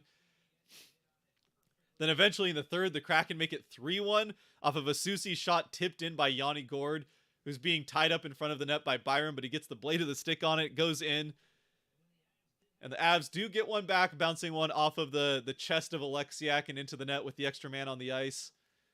But the Kraken hold on through the last 3 minutes and 30 seconds to close it out and take the 3-2 series lead.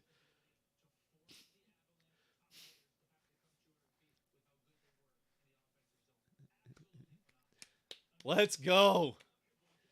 Party it up. Party it up in the chat. Let's go.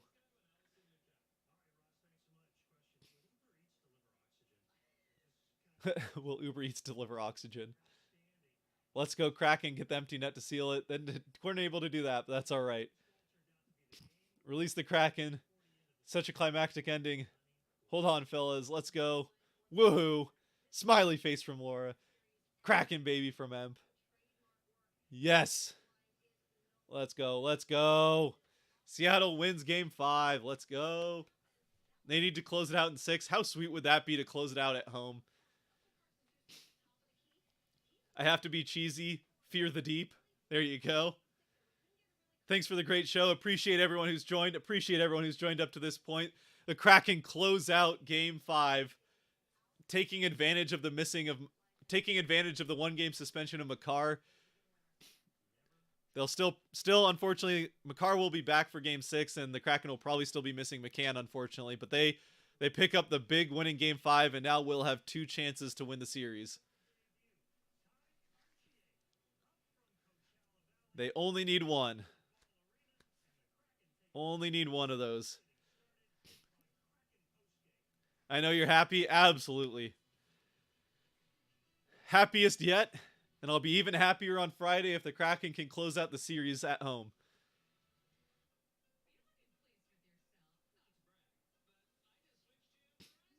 What's that sound? Silence from the people saying the Kraken would get swept? Kraken silenced them in game 1. Now they're going to force out. The Avs can't win this game. The only way the Avs can win this series is if it goes to 7. But the Kraken can prevent that by winning in game 6. Let's win this series. Absolutely. Why do Seattle teams always try and send us to early deaths? This whole series, like every game in this series has been close. The Kraken won 3-1 in game 1, which was, the Kraken played like the better team in that game for sure, but still it's a 2-goal game. Avs do win 6-4 in game 3, but even that 6-4 win, it's the Avs had a 3-goal lead at one point. It was 6-3 off the empty netter, but the Kraken pulled within 1. So not necessarily as much of nail biters, but then you get the 1-goal win for the Avs, the 3-2 win for the Avs in game 2, the overtime win for the Kraken in game 4, and now this 3-2 win in regulation for the Kraken in game 5. John Riley with the tour. I believe too, John. I believe. All the way. Let's go. At least I believe they can close it out in 6. Oh, how sweet it would be. It does seem kind of fitting with the season the Kraken would have that they would win it on the road in game 7, but let's not get there. Let's do it in game 6 and and get that crowd going.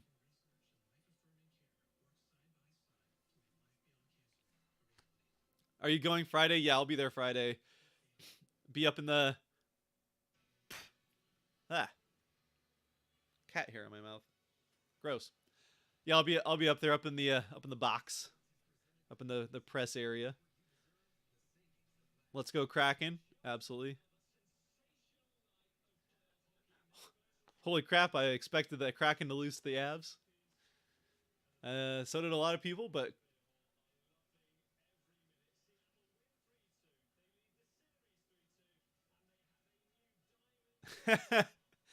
partying it up there. Partying it up there at the Queen Anne Beer Hall. Partying it up at the Queen Anne Beer Hall. The AHL Rookie of the Year in Ty Cartier comes up to fill in for McCann and scores his first NHL goal in his first NHL game in a lead-giving Game 5. We'll hear from Ty Cartier now. Sorry if it'll be a little silent here. I want to listen to what Cartier has to say.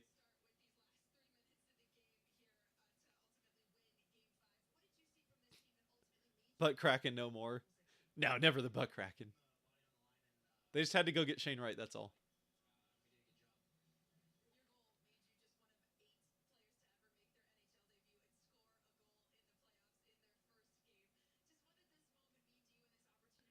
So Ty Cartier, one of 8 players in NHL history to make their debut in the playoffs and score in it. The last one to do it being Cale Makar. Now, obviously, Cartier is a forward, but if he could have a career like Cale Makar, I wouldn't argue with it. Somewhat unlikely. He's a bit older than... How old is he, actually?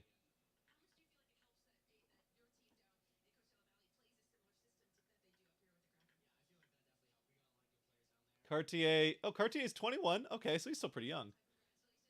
How about that? Big one there from Cartier. Oh. The pit of stress in my stomach is slowly disappearing. Yes, indeed. And I will say, Game 6 is the nice thing about having that series lead back is Game 6 will be less stressful. It'll be less like you want them to close it out at home, but you have that back of your head that they still have one more chance if things don't go their way. Hopefully it doesn't get there though, because boy would Game 7 be stressful.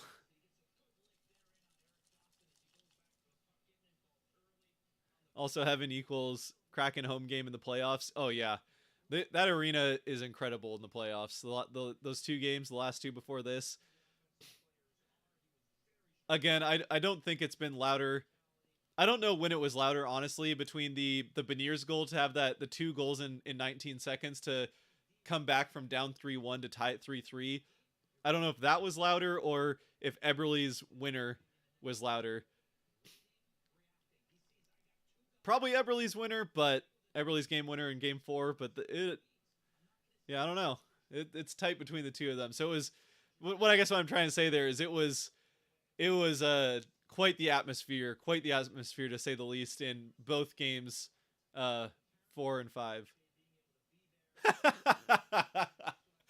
I hadn't noticed the lady. They're showing the reaction of Ty Cartier's parents when he scores that goal. I hadn't noticed the lady behind Cartier's dad just like, dang it. Oh, that's pretty funny. I'm excited for the video tomorrow. Yeah, speaking of which, I should probably get a little bit more food in me and then start prepping for that video here not too much longer. So we'll hang around for a little bit longer. If we got any final comments and more excitement people want to throw in the chat, then throw it in there. But we'll close this one out here in a little bit just because I need to get to recording that video so we can get it out tomorrow. But huge win for the Kraken, winning Game 5. Goals from Geeky, Ty Cartier, and Yanni Gord with the tip in for the game winner eventually. Obviously, the Avalanche are the last one to score off the one that goes off Alexiak's chest there with the extra man on the ice. But Grubauer had a great night. Kraken, a fantastic night defensively from the Kraken, honestly. Tons of shot blocks, keeping everything to the outside. Big hits, like they just showed the one where Susie just leveled somebody. So a great night defensively from the Kraken. Again, even if he had a couple of scoring chances that he wasn't able to capitalize on, Bjorkstrand just had one. Again, shift after shift. Shift in, shift out. Bjorkstrand probably the best player for the Kraken in this game. If I had to give my 3 stars right now, and I don't know if this will change, I'm going to have to think about Grubauer because he did hand over the 1 goal that tied it at 1. He did literally pretty much put that puck in the back of his own net. But Cartier, I'm going to have to give Cartier 1st star. Obviously, like, was he the most impactful player for the Kraken in this game? No. But he scores that first goal in his first game, and it comes in a pivotal Game 5 in this series. And then Bjorkstrand, I think, is second star. Honestly, Bjorkstrand probably the best player for the Kraken, even though I don't think he even gets on the score sheet in this game. But he was just, Bjorkstrand had such a great night. And then third I'll have to think about. Grubauer, I think, will definitely, you have to consider Grubauer. He came up with a lot of big saves, even if he did, again, pretty much literally put the puck in the back of his own net there for the first Avalanche goal. Alexiak had a pretty good night, even though if the second goal goes in off of Alexiak. So two guys there that had good nights that unfortunately kind of have the pucks going off of them. Eberle had a good night. And I will say this, Cartier has the one goal. Cartier should have had an assist. I mean, it was almost 4-1 Kraken. Cartier had a beautiful pass to set up Beniers, and the save was barely made by Georgiev, especially with a defender sliding into him.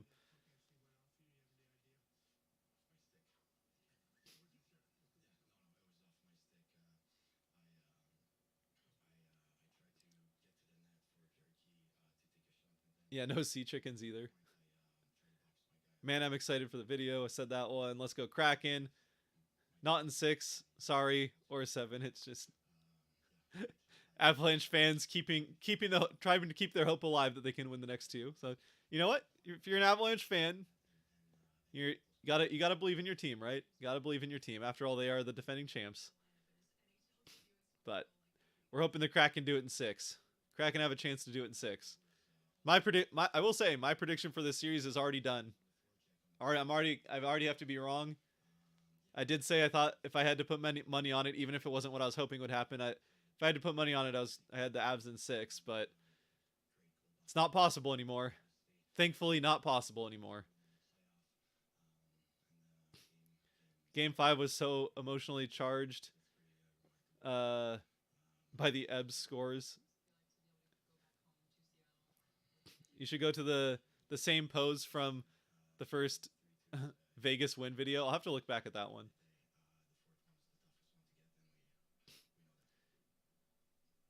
Is this game a different camera / setup than when you usually record recap videos? No, the camera will be the same. The mic, I did switch it.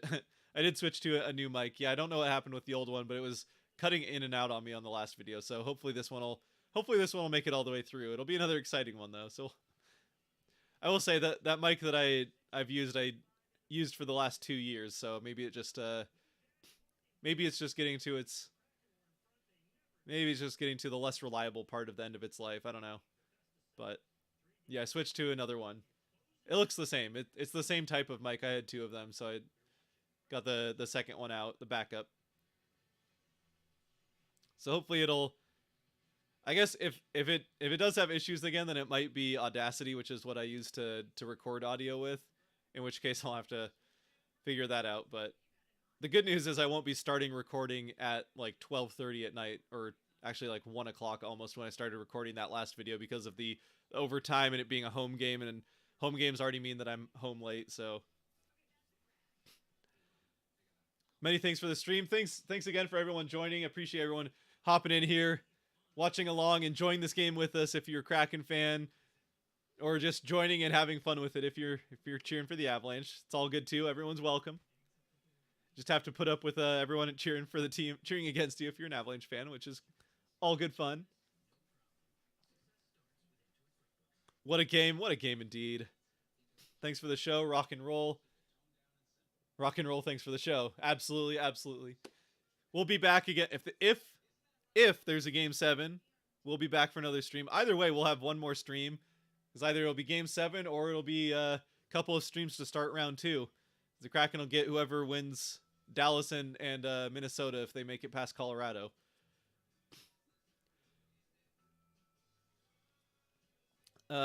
Scott, if you got a Golden Knights jersey, what player would you get on it? I actually have a Golden Knights jersey. It's Marc-Andre Fleury. Marc-Andre Fleury is easily my favorite non-Kraken player that's playing right now. Oh, well, I shouldn't say easily. Because I cheered for the Avs for a long time, McKinnon is definitely up there. Landeskog is up there a bit as well. But Still, yeah, still Marc-Andre Fleury is my favorite non-Kraken player. So I have a yeah, it's a gold Marc-Andre Fleury Vegas jersey because if you're gonna get a Vegas jersey, you have to get the gold one, right? It might be gaudy and not look amazing on the ice, but it does glitter a bit in person, which is just very Vegas. So I know it's not your sport, but Sounders just won 5-4 in the last minute of extra time on the last second penalty. Cool. That sounds exciting. Personally, I'm still not entirely convinced that scoring actually happens in soccer. I think they just like do it after the fact to put on highlight reels because the only soccer get I've not watched a lot of live soccer, but whenever I have watched soccer live, it always ends 0-0. It like I'm not even exaggerating there. It always ends 0-0, which does make it harder to reconvince yourself to go back and watch it. Highlights are great for soccer, but again, I can just watch the highlights and get all the excitement from the game, so I don't know.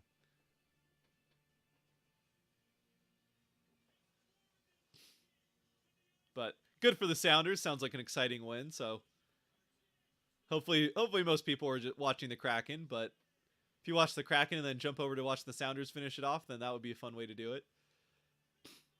Unfortunately, you joined the Kraken with the Mariners coughing up a late lead, so not an all-around great day for Seattle sports, but the most important one is a win for the Kraken, and they made that happen. I have a gray Vegas Golden Knights jersey. That's cool. Do you have a name on it? Cannot believe the Kraken made the Avalanche look so bad. Good game for Seattle and tons of selfless plays. Yeah, like shot blocking.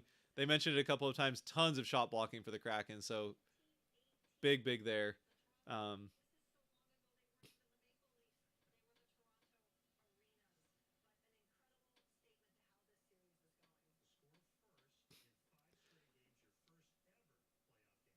Kraken, yep, as they just point out, the Kraken have now scored first in all 5 games in the series so far.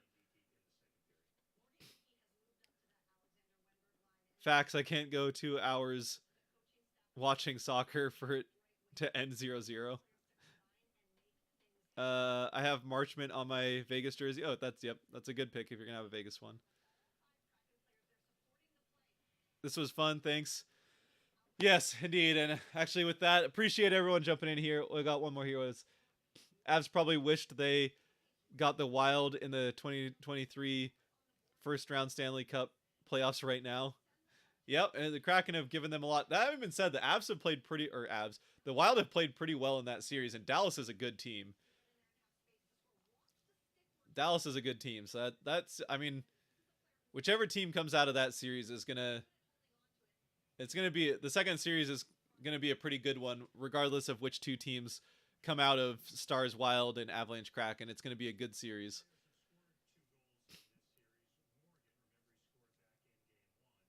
They missed too many goals. I really admire Marchezzo.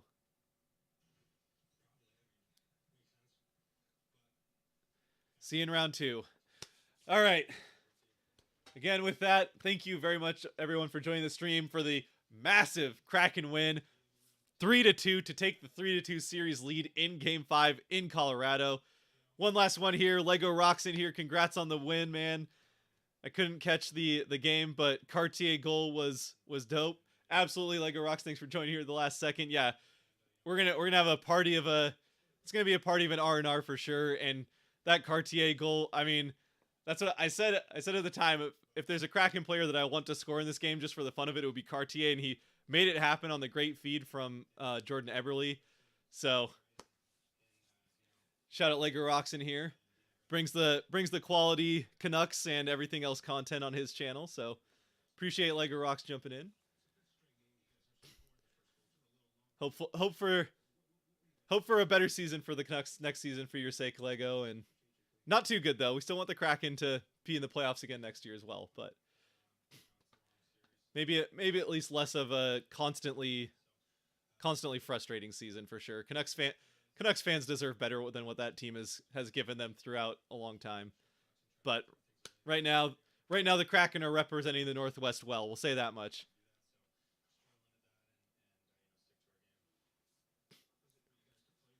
Anyway, one more time, thank you all for joining. Kraken with the massive 3-2 win in Game 5 to take that 3-2 series lead. We'll come back home to Seattle on Friday with the chance to close it out at home in Game 6 and go to the second round of the playoffs against either Minnesota or Dallas. We still don't know. Could find out. Dallas is ahead in that series 3-2. But yeah, have that. And either way, the Kraken have two chances at it for the Kraken here. Hopefully they can only need the one at home. Anyway, enough of my rambling here at the end. Again, thank you all very much for joining. If you haven't already, like, subscribe. We'll be doing these streams throughout the playoffs for just about every road game, if not every one. So we'll have at least one more. We'll at least get games, guaranteed to get Game 7 of this series, if nothing else. And if we don't get Game 7 of this series, that's because we'll have some road streams in the second round. Either way, I'll see you in another stream, and hopefully before then in the R&Rs. And until then, stay safe out there. Be good to each other. God bless and go Kraken!